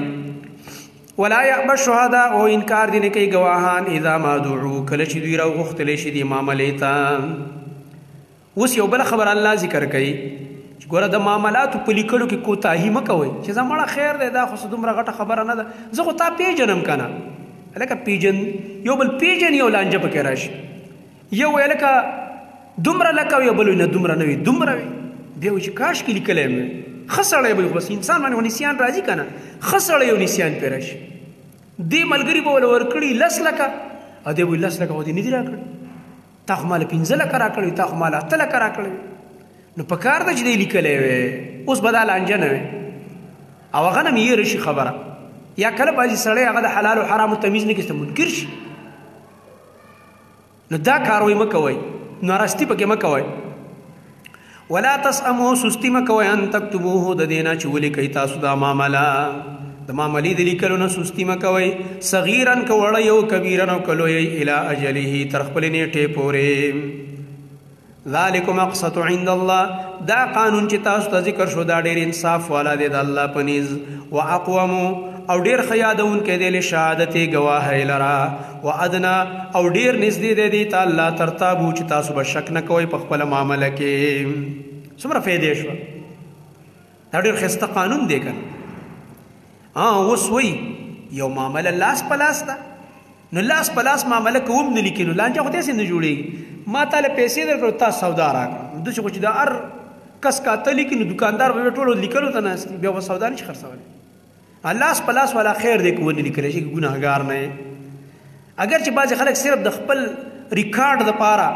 لکه د لوی لوی مالونو کې دا کاري چې هر څیز که د 2 روپو او که د 2000 وي او که د 2 لک وي کمپیوټر ته خېږي هغه جدا خبره چې ودې خېږي هغه ښه ده او هغوی د خپل دغه دپاره چېره څه غلام ونه شي او معامله برابره روانه نور چې لاس په لاس دا ته یو دکاندار یو سیز دنه چا واخصه تا پیسې واخصه ودی لیکل شو پس صحیح ځکه دې کې لانجه نه راځي الا ان تكون تجارتا مگر دا کوي معامله تجارتا داسې تجارت حاضرتا چې حاضر وي حاضرتا لاس په لاس حاضرتا دي ته لاس په لاس معامله ده تدیرونا چې اړوي راړوي تاسو هغه لره بینکم په خپل مینس کې کوم دې پیسې او سودا اړوي راړوي فلیس علیکم جناح نشت پتا سو باندې سګونا الله تكتبوها چې تاسو دا ونه لیکئ د دې لیکل کوم نه کینو خیر ده واشهدوا او گواهان نسی په خپل معاملات او اذا تبایعتم کله چې تاسو سوداګری کوي او بیع کوي ولا يضار كاتب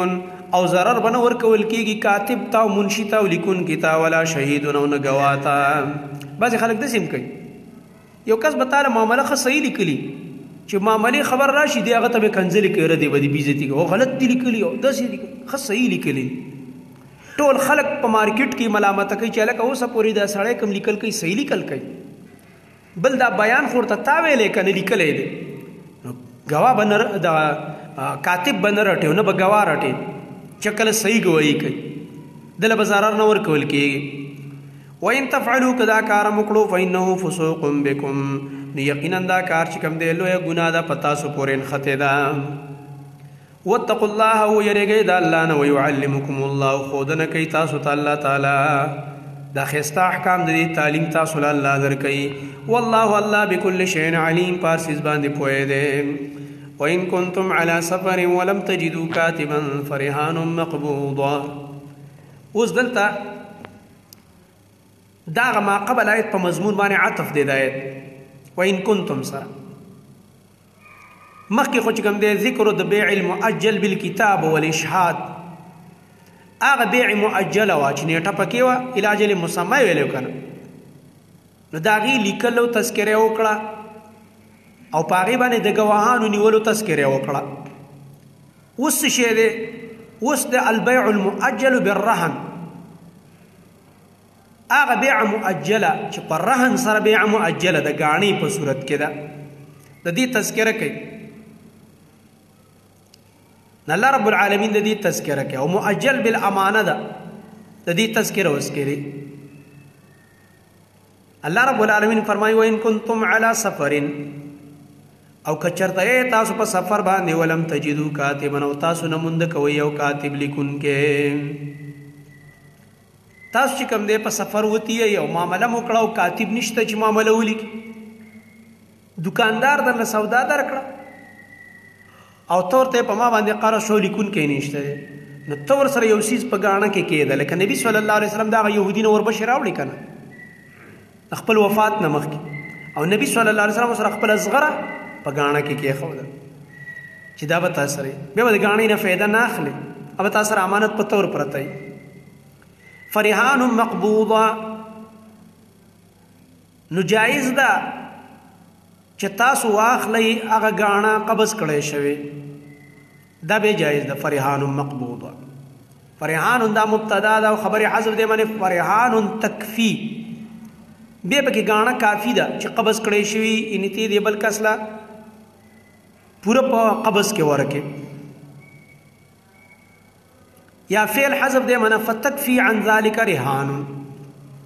نو کافی کېږي بیا د دین هغه غاڼه مقبوضه چې قبض کړی شوی وي بیا د غاڼې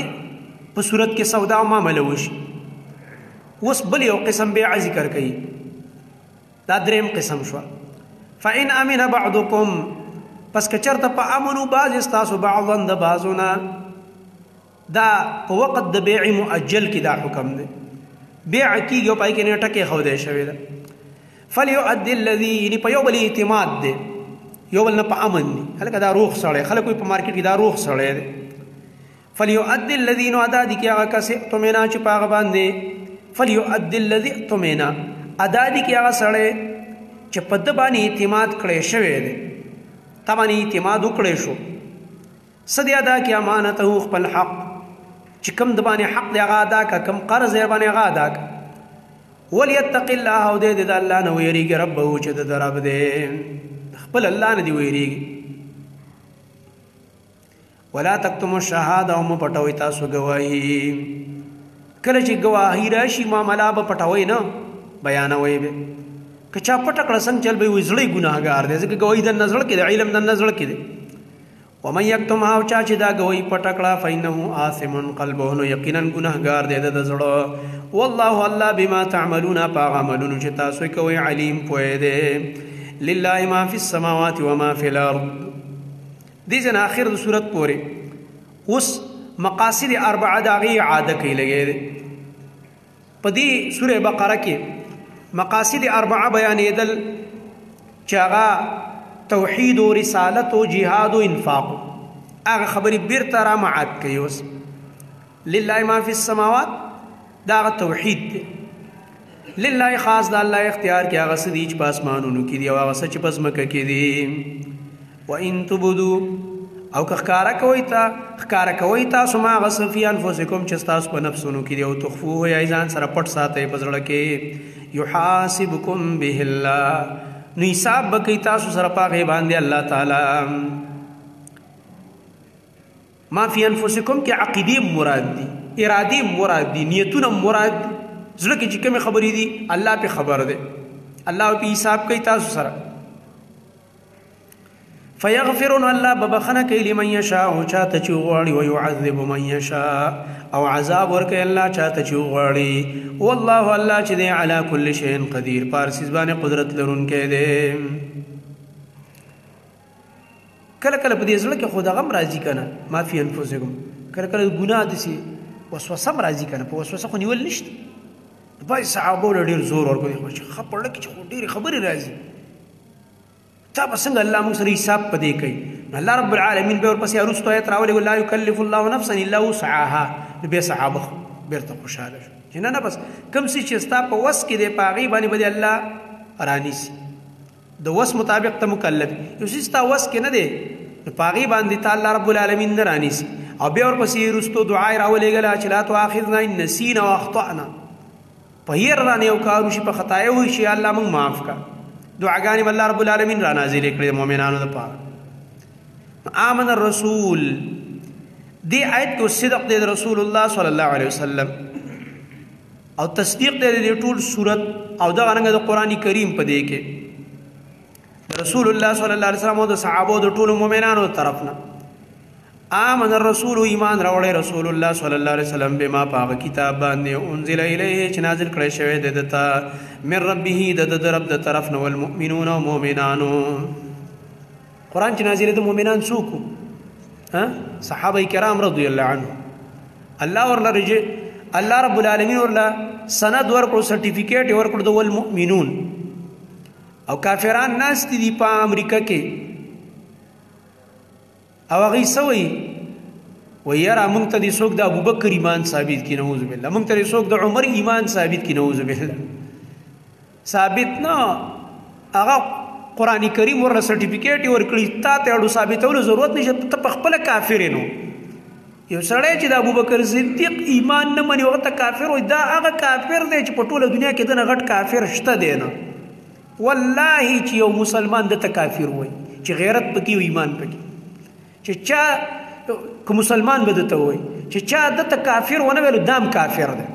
یو سړی چې ابوبکر صدیق ته کافر وي عمر فاروق رضی الله عنه ته کافر وي عثمان رضی الله عنه ته کافر وي د نبی علیہ السلام بیبیانو ته عائشه رضی الله عنها ته حفصه رضی الله عنها ته او د نبی علیہ السلام بیبیانو ته امهات المؤمنین ته دا هغه کافر دی چې د يهودي نم بتر دی او د نصرانی نم بتر کافر دی او چې څوک پکې شک کوي دا شک والام کافر دی یاد ساته الله رب العالمین صحابه ته مؤمنان او المؤمنون زما رسولم په دې قران ایمان راوړی دی ذکر رسولم چې کوم خبره بیانې نو څه په شک خو نه باندې هغه په خپل یقیني کنه او ټول مؤمنان صحابه او بیر صحابه تابعدار تر قیامت پورې کلون دا ټول چې امن بالله ایمان راوړی په الله تعالی باندې او ملائکته او داغه په ملائکه او کتبه او داغه په کتابونو او رسوله او داغه په رسولانو لا نفرق ذکر رد په يهود نصارا هغه په کې فرق کوي کنه یو رسول منی بل نه منی يهود او نصارا من مؤمنان داسې نه کو لا نفرق موږ جداواله نه کو بین احد من رسوله پما بین یو تن کې د رسولانو د الله تعالی نه موږ به تفریق نه کوو په ایمان کې، په ټولو باندې یو شان ایمان راوړو. وقالو دا ټول مؤمنان وایي سمعنا موږ خبر اورېدلې ده، واطعنا موږ اطاعت کوو خبره منو. دا د مؤمنانو طریقه ده. سمعنا واطعنا وایي چې الله موږ خبر اورېدلې ده اوري او دغه رنګه موږ اطاعت هم کوو. غفرانک یا الله موږ ستا بخنه طلب کوو، تا نه بخنه غواړو یا الله. غفرانک بخنه غواړو تا نه ربنا ای زموږ ربه. و الیک المصیر او خاص تا طرف ته درګرځېدلې. لا یکلف الله نفسا الا وسعها. دې کې جهاد او انفاق مخکې توحید او رسالت را معاد کړ دوه ایتونو کې. دې آیت کې جهاد او انفاق دا موضوع پکې را معاد کړي. لا یکلف الله کړهو نږدې الله تعالی نفسا په یو نفس باندې الا وسعها مگر د هغې د وس مطابق. الله رب العالمین په هر چا باندې د هغه د وس مطابق کړهو ایښی دی چې ځان به کړی په عمل د الله د رضا دپاره. چې وس دی نو الله رب العالمین هم نه رانیسي. او دغه رنګه په شریعت کې رخصتونه راغلي دي. لکه بله ورځ مونږ ویلې اول تا ته حکم دی په ولاړه مونځو که وس دې نشته په ناستې وکړه، وس دې نشته په هملاستې وکړه. روژه در باندې فرض ده چې وس دې نشته بس مې نیسه، بیا به وروستو قضا راوګرځي. هر انسان مکلف دی په خپل وسع باندې. لها د دې نفس دپاره ما کسبت بدله د عمل ده چې کوم دې نفس کړی وي. دې نفس له الله د خپل عمل بدله ورکوي، اجر به له ورکوي چې کوم نیک عمل یې کړی دی. وعلیها او په دې نفس باندې وبال دی ګناه ده مکتسبت د هغه عمل چې کوم دې نفس کړی دی. چې کومه ګناه وکړه ګناه هم په خپل ځان ده او که نیکۍ دې وکړه بس اجر هم تعالی خپله دی. ربنا سره دعاګانې د مؤمنانو. ربنا ای زمونږ رب لا تؤاخذنا مونږ منیسه ان نسینا که مونږ نه په یره باندې کومه ګناه شوي او اخطأنا یا مونږ نه کومه خطایي شوي. کله کله انسان نه چې کوم دی په هیره باندې یو ګناه وشي یا ته خطا وشي. ان نسینا کې بعضې معنا کوي یا الله که مونږ نه مونږ څه پرېښودی یو عمل مونږ له کول پکار و رانه پاتې شو، او اخطأنا یا یو عمل رانه وشو په خطایۍ باندې، یا الله په هغې مونږ مه رانیسه. ربنا ای زمونږ ربه ولا تحمل علینا او مرابار کوه په مونږ باندې اسرن بوجونه. یا الله مونږ باندې بوجونه مه راچوه. اسر څه ته وایي بوج؟ مراد دی هغه سخت سخت احکام دي چې کوم بني اسرائیلو باندې هغه مشکل اعمال فرض شوي او مشکل سزاګانې ته مراد دی. الله داسې احکام را باندې مه راچوه بوجونه چې موږ باندې بوج شي او به یې نه شو کولی. مثال په طور دا منځونه ولکه 500 نبي علیه السلام ته ورکړی شو کنه څو معراج چې 500 یې موږ کولی شو. 15 خلک نه کوي ځانونه یې کافر کړو. تارک الصلاه نکاح ماتېږي چې چرګه غوا یې اعلان کو نه به یې خورئ چې څوک مونځ کې بې لمازه سړی د مسلمان په هدیره کې به یې نه ښخی، جنازه به یې نه کوي. دا صحیح فتوا ده د صحابو. یو خو مولین دي شپ شپ کوي، شپ شپ خو جدا خبره ده. صحیح قرآن او حدیث ته ور مخامخ شه دا سړی د اسلام نه بار دی. څومره سخته خبره. نو چې 500 یې به چا پلار کړی. یا الله داسې عمل را باندې مه دغه کوه چې موږ باندې بوج لکه بني اسرائیلو باندې چې سخت احکامو مرا بار کوه په موږ باندې بوجونه لکه څنګه چې تا بار کړیو. کما حملته علی الذین من قبلنا لکه څنګه چې تا بار کړیو په هغه کسانو باندې چې زموږ نه مخکې وو. مخکنو امتونو ته سخت احکام وکړه. دغه رنګه د جمعې خطبه کې چې مونږ ویلې چې په ابتدا کې دا حکم و چې ماښام نور ډوب شي او سترګې به دې پټې شي بله روژه به سټارټ شوه. ګرانه وه که اسانه وه؟ سخت بوج. دا بوجونه الله مونږ نه لرې کړي. دا دعاګانې صحابه وکړلې په هغه وخت کې. د الله رب العالمین نه دعاګانې غوښتلې. ربنا ولا تحملنا ما لا طاقة لنا به. اوس بله دعا کوي یا الله مونږه هغه مصیبتونو باندې ما اخته کوه چې طاقت یې مونږ نه شو لرلی. داسې تکلیف را باندې راولي، داسې امتحان، داسې بیماري، داسې یوه لانجه، داسې یو مصیبت چې مونږ یې بیا نه شو طاقت یې نه شو لرلی.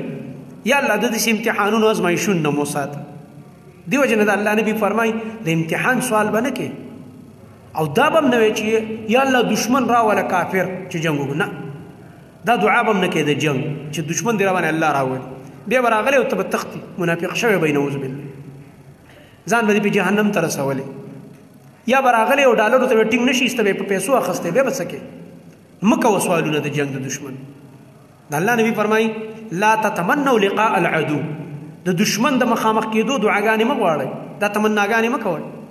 چې کله راغو بیا وایه الله صبر راکړي، بیا به صبر غواړئ. ربنا زمونږ ربه ولا تحملنا عمره بارکو په موږ باندې ما هغه تکلیفونه او ازمایښونه لا طاقت لنا به چې نشته دی زمونږ سره طاقت د هغې د برداشت بیا نه یو او را باندې راشي. بعضې وخت کې داسې که انسان امتحان راشي بیا برداشت یې نشي کولی.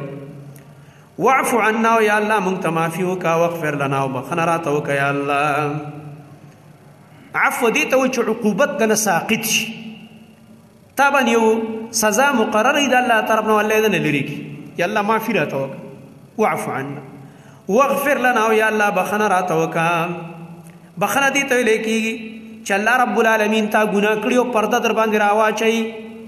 بس الله باندې پرده راواچوي چې زه معاف مې کړی نو. ورحمنا یا الله مونږ باندې رحم وکړه. رحم دې ته ویلی کېږي چې یا الله نور مزید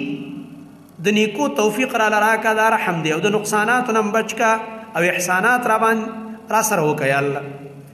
انت مولانا یا الله ته زموږ مددګار یې، یا الله ته زموږ مددګار یې، موږ تا نه مدد غواړو. زموږ مولا الله دی، زموږ مددګار. مولا چې په معنا د مددګار شي دا صرف الله دی. ګوره د الله نه غیر به بل چاته مولا نه وي. ګوره که څوک د علي رضی الله عنه ته مولا په دې معنا وي چې مولا علي مددګار، دا مشرک دی. هلته مولا په معنا د دوست دی. علي رضی الله عنه زموږ دوست دی او زموږ دوست دی، ټول مؤمنان د یو بل دوستان دي. او الله رب العالمین قرآن کریم کې مؤمنانو ته دا لفظ استعمال کړی دی، نو ټول مؤمنان به مددګاران دي. نه، مولا په معنا د دوست چې د یو انسان باره کې استعمالیږي، او د الله په باره کې مولا مددګار. که دا د مددګار ټکی دی د الله نه غیر د بل چا باره کې استعمال که کافر کېږي پې. انت مولانا یا الله ته زموږ مددګار یې، فانصرنا نو موږ له غلبه راکړه علی القوم الکافرین، په قوم کافرانو باندې. دی فانصرنا علی القوم الکافرین کی اشاره د جهاد چې الله موږ جهاد کوو تر له غلبه راکړه. سورة آل عمران دا مدنی سورت دی. مخکې سوره بقره کې توحید باندې دلایل ذکر کړل، دلته د توحید متعلق اعتراضات دغه جوابونه وکړي. بل دا د مخکې صورت کې څلور مسائل په یو انداز، توحید، رسالت، جهاد، انفاق. دلته مکه څلور مسائل په بل انداز باندې. قرآن دی کنه طرز جدا جدا دی، ناشنا د الله رب العالمین کلام دی. الته د يهوديانو لپاره زواجر او قبایح، دلته به د نصارا او قبایح او هغې ته زواجر. څوک چې دا غواړي چې د یهودو ټول خباستونه زه وپېژنم په غټه سطحه سورې بقره ښه ووایه جوره. سورې بقره د یهودیانو سخته بدي شي، ځکه اپریشن یې وله کړی دی. او څوک چې دا غواړي چې د نصارا او خباستونه د عقیدې او د اعمالو هغه وپېژني، سورت ال عمران دې کلک یاد کړي. قرآن کریم فرق هم ذکر کوي که نه، فرقې ته ذکر دا کومه فرقه ده دا وپېژنه، دا د دوی کومه عقیدې دي او څنګه رد به پکې، د دوی کومې عقیدې دي څنګه رد به کړې، د دوی څنګه سوالات دي جواب به څنګه ورکړې، د نصاراو کوم سوالات دي د دې به څنګه جواب کړې. دا چلتا ته قرآن ښایي. زموږ امت قرآن ته نه کښېني چې یو عیسایي په یو سوالو کې خولې ورته وازې نیولې، هلکه عیسایي را باندې سوال کړی دی، پی ایچ ډي ډګري به اخیستي، ایم ایس سی به کوي، ټیوشنې به کوي او په زرګونو په لکونو روپۍ به په تعلیم ورکوي. یو سوال د یو عیسایي او د یو کافر او د یو بېدینه د هغې جواب بې نشي ورکولی، هغې ته بیا خوله وازه نیولې. د صحابو دشمن په یو اعتراض وکړي، د ختم نبوت دشمن قادیانی مرزایی په اعتراض وکړي، د حدیثو منکر پرویزی په اعتراض وکړي، دی به د هغې جواب نشي ورکولی. دا اوس داسې خبرې کړې ونه، او یا خو د قرآن آیت یې ویلو که نه، مونږ د قرآن آیت وایي که نو کافر شوی ته په دې کې څه وی. قادیانی به درته دومره آیتونه وایي چې سر به در باندې وګرځي، او چې ته د هغه آیتونو په مطلب خو پوه یې که نه، قرآن ته کښېنه دا زده که که نه. دیو جن امام ابن تیمیه رحمت الله علیه فرمایي قرآن او حدیث الله د حق د پاره را نازل کړي، په دې کې کلم د باطل دلیل نشته چې باطل والا ته کله دلیل نیولو په خپل باطل د یو آیت نه بل ځای ورته ما یو مقه آیت کې راګیراوه، په هغې کې د هغه جواب موجود دی د الله په فضل. خو که تا کې علم وي کم حدیث چې دی په همدغه حدیث کې د جواب ورته بل ځای نه ځو، همدې حدیث کې به خبرې کوو. اوس همغه حدیث کې چې راولي بس خبره ختم شي الحمدلله. ځکه دا ظالم کې غلط استدلال کوي، په غلط شکل یې پیش کوي. د دې وجې نه سورت ال عمران کې قباحات دي د نصاراو، د دې د شبهاتو جوابات دي. دې سورت کې اثبات د توحید دی او جوابات د شبهو جوابونه دي. دا د دې سورت اصل موضوع ده. بیا دا سورت چې کوم دی په داسې وخت کې نازل دی چې په دغه وخت کې دوه غټ واقعات هغه راغلي دي، نو هغه ذکر کوي. یو وفد راغلی د نجران نه، د نصارا وفد راغلی د عیسیانو. هغوی سوالات راوړي نبي علیه السلام لره، هغه د مناظرې دپاره شبهې کولې په باره د مریم کې، په باره د عیسی علیه السلام کې. دا هغه شبهو جوابونه الله رب العالمین نازل کړه هغوی ته. نو کورنۍ د عمران سے پکې داخله ده، امرأة عمران او مریم او دغه رنګه زوجه د زکریا علیه السلام چې دا خاله وه د مریم ترور و ماسی چې ورته وایي، او دغه رنګه د زکریا علیه السلام حالات دا ټول ذکر کیږي. د یحیی علیه السلام تذکره پکې ده، د نصاراو تردید به کوي، او د عیسی علیه السلام حالات به ذکر کوي او د هغې د مور حالات. سورت انفال کې د بدر جنگ ذکر دی، دی صورت کې د احد جنگ ذکر دی. دی صورت کې دوه غټې خبرې دي. یو د نجران وفد راغلی، د غیر شبهات او جوابات دي. دا اوله عیسی د دې صورت په دغه کې لګیا ده، نصاراو سره خبرې دي. ځکه هغه عیسایانو راغه، صحابو ډېر ناشنا جبې اچولې وې او ډېر داسې په ښایسته شکل کې راغه، پادریان ورسره وو، د هغې هغه مشران ورسره وو. مدینې ته راغه، وایي موږ کله هم داسې وفد نه دی لیدلی چې دومره په ډول او ښایست کې راغلی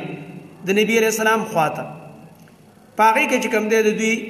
سید پکې و، دغه رنګه په هغې کې د دوی اشراف پکې وو، 14 کسان پکې داسې وو چې هغه پکې ډېر مشران وو د قوم، او دغه رنګه 3 کسان پکې داسې وو چې هغه داسې مشران وو چې دوی به څه مشوره کوله او هغوی ته به یې رجوع کوله چې دا خبره څنګه ده، هغوی ته به رجوع کوله. دا پکې هغه کسان چې راغه د مازدیګر ټایم کې نو مشرق طرف ته یې مونځ وکړو، نو ورخاته طرف ته ودرېده، مونځ یې هغه طرف ته وکړو. قبله یې بدله وه که نه، دوی خو ځان نه خپله قبله جوړه کړې بیت الشرق. او د نبي کریم صلی الله علیه وسلم سره بیا سوالات او خبرې شروع کړلې. یو پکې د دوی چې کوم دی سید او بل پکې صاحب المجتمع منتظم چې ورته وایي، یا ناظم اعلی صاحب چې ورته وایي. یو پکې هغه وایي، د هغه ایهم نوم ایهم هم پکې راغلی و په دې وفد کې. دا څه اویاو نه بره بره کسان وو چې دا د نجران نه راغلی و، دا کوم وفد چې د نجران نه راغلی و. بعضې وایي 80 کسان وو. دوی چې راغه نو دوی سره دا خپل مشران هم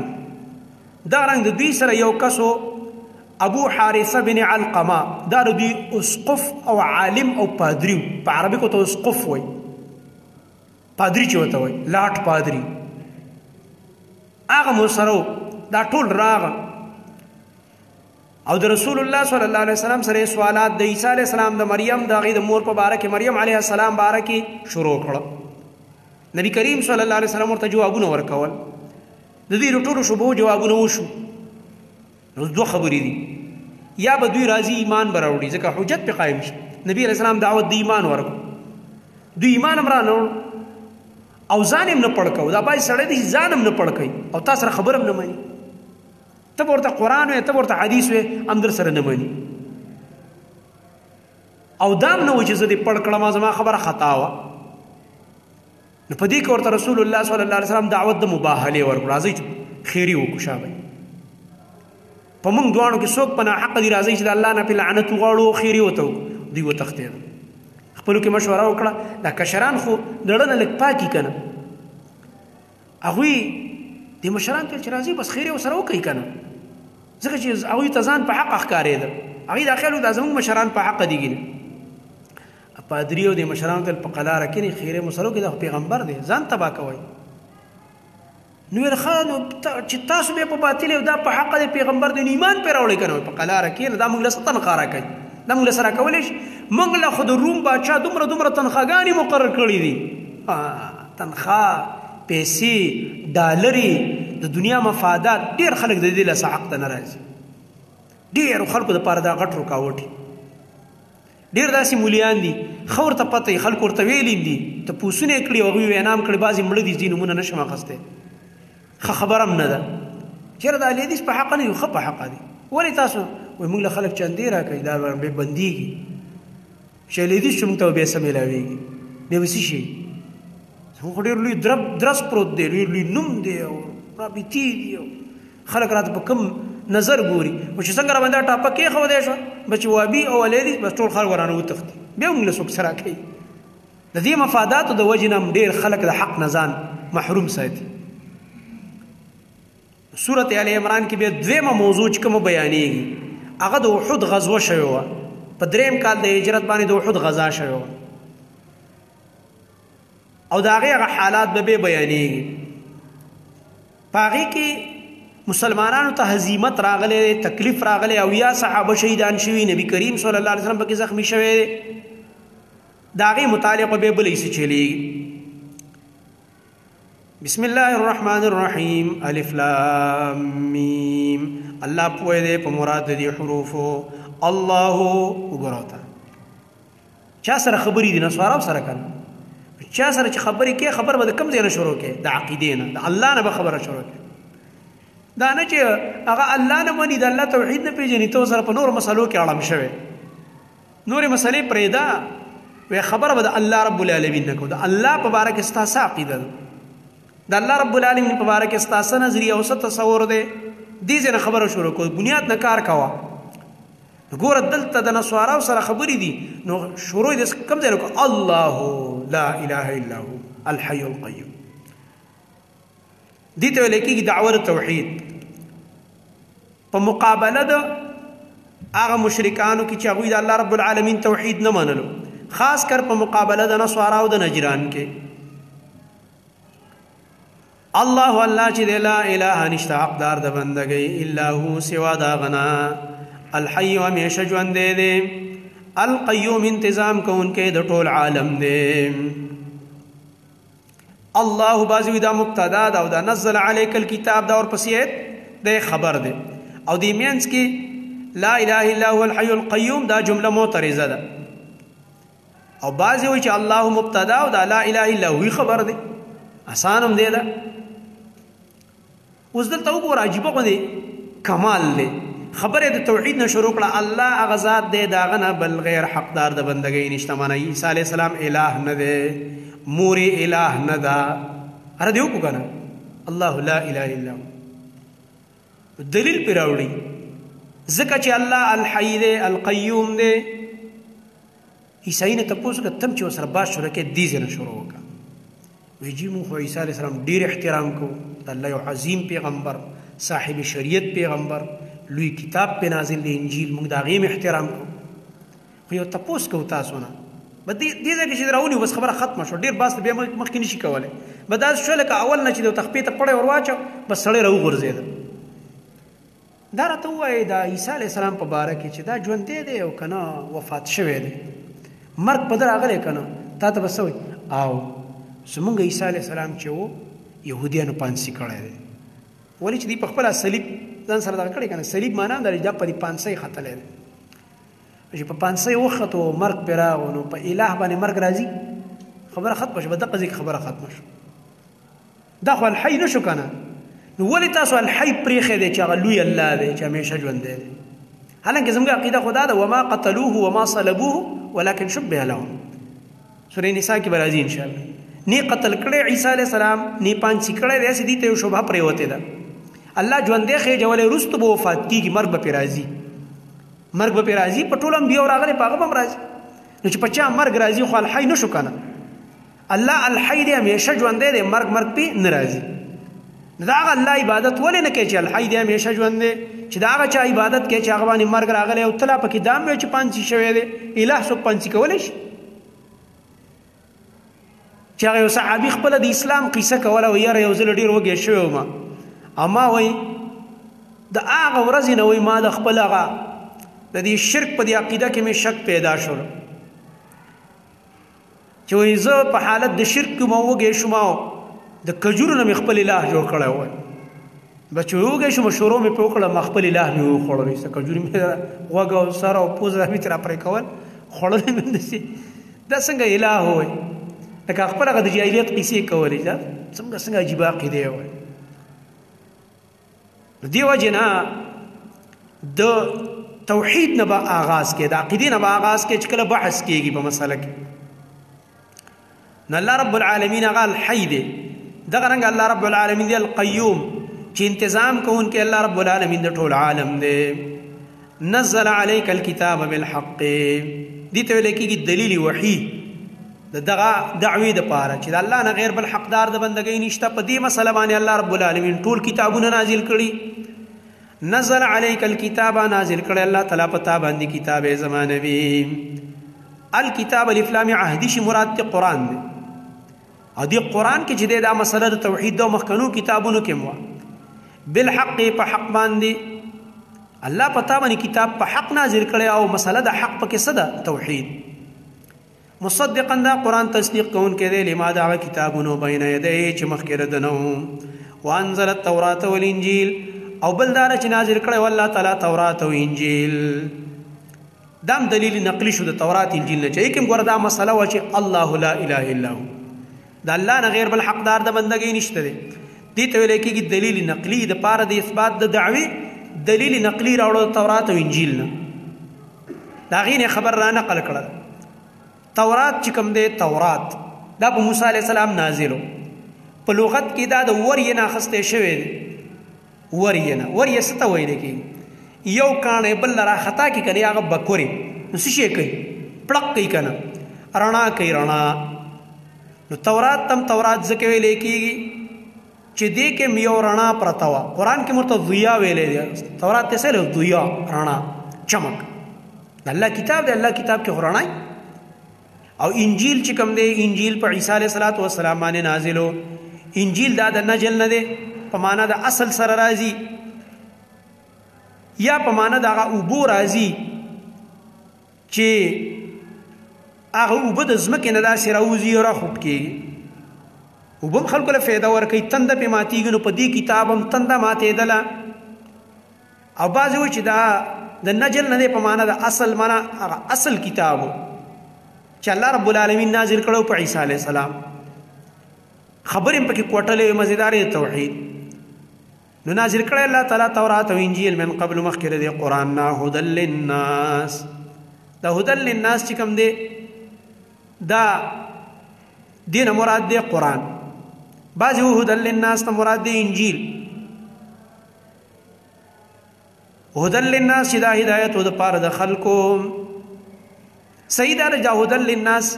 دا په باره د قرآن کې دی الله تورات انجیل هم نازل کړو من قبل مخکې د دې نه او هدى للناس دا قرآن چې الله نازل کړی دا هدایت دی د پاره د خلکو یا هدى للناس د ټولو سره ولګوه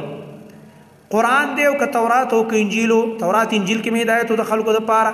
قرآن کې هدایت دی د خلکو د پاره ځکه چې دا کتابونه آسماني دی د پاره دي چې خلکو ته هدایت په دې باندې وشي او دا تفسیر راجح ښکاري ځکه مخکې ویلو انزل التورات والانجیل تورات انجیل سره دا لګېږي او نازل کړی الله تعالی تورات او انجیل من قبل مخکې د دې نه هدى للناس چې دا هدایت د پاره د خلکو الناس کې الف لام عهدی دی مراد دي يهود نصارا وي د پاره الله هدایت را لېږلی وانزل الفرقان او نازل کړي الله تعالی هغه صحیفه چې په هغې باندې فرق راځي په مابین د حق او د باطل کې انزل الفرقان نه مراد دي نور کتابونه چې هغه صحیفې دي او فرق د هغې په وجه فرق راځي په مابین د حق او باطل کې دا ځکه وایو چې دې نه مراد دي نورې صحیفې چې د قرآن تذکره خو مخکې وشو که نه نزل علیک الکتاب نو چې ته دلته بیا وایې وانزل الفرقان او الله قرآن نازل کړی دا خو تکرار دی تکرار خو دومره زر الله رب العالمین نه کوي بې فایدې تکرار قرآن کې نه وي نو دې نه مراد دي نورې صحیفې چې په هغې باندې فرق راتله په مابین د حق او باطل کې څوک وایي انزل فرقان نه مراد زبور دی وایي دا ته وایي مراد دی څوک وایي د فرقان نه مراد دي دغه درې واړه کتابونه څوک وایي دې نه مراد دي معجزات چې الله رب العالمین د کتابونو سره سره معجزات هم نازل کړي وو انبیاء له معجزات ورکړي ان الذين كفروا بآيات الله وصلى رب العالمین زجر ذکر کوي هغه کسانو ته او تخویف هم ورکوي چې هغوی د الله رب العالمین د آیتونو نه انکار کړی دی. خاص کر مراد دي آیتونه د توحید چې په تورات او انجیل کې او یهود او نصاراو ته انکار کړ. ان الذين يقيننا كسان كفروا چې کفر کړی دی بیا آیات الله په آیتونو د الله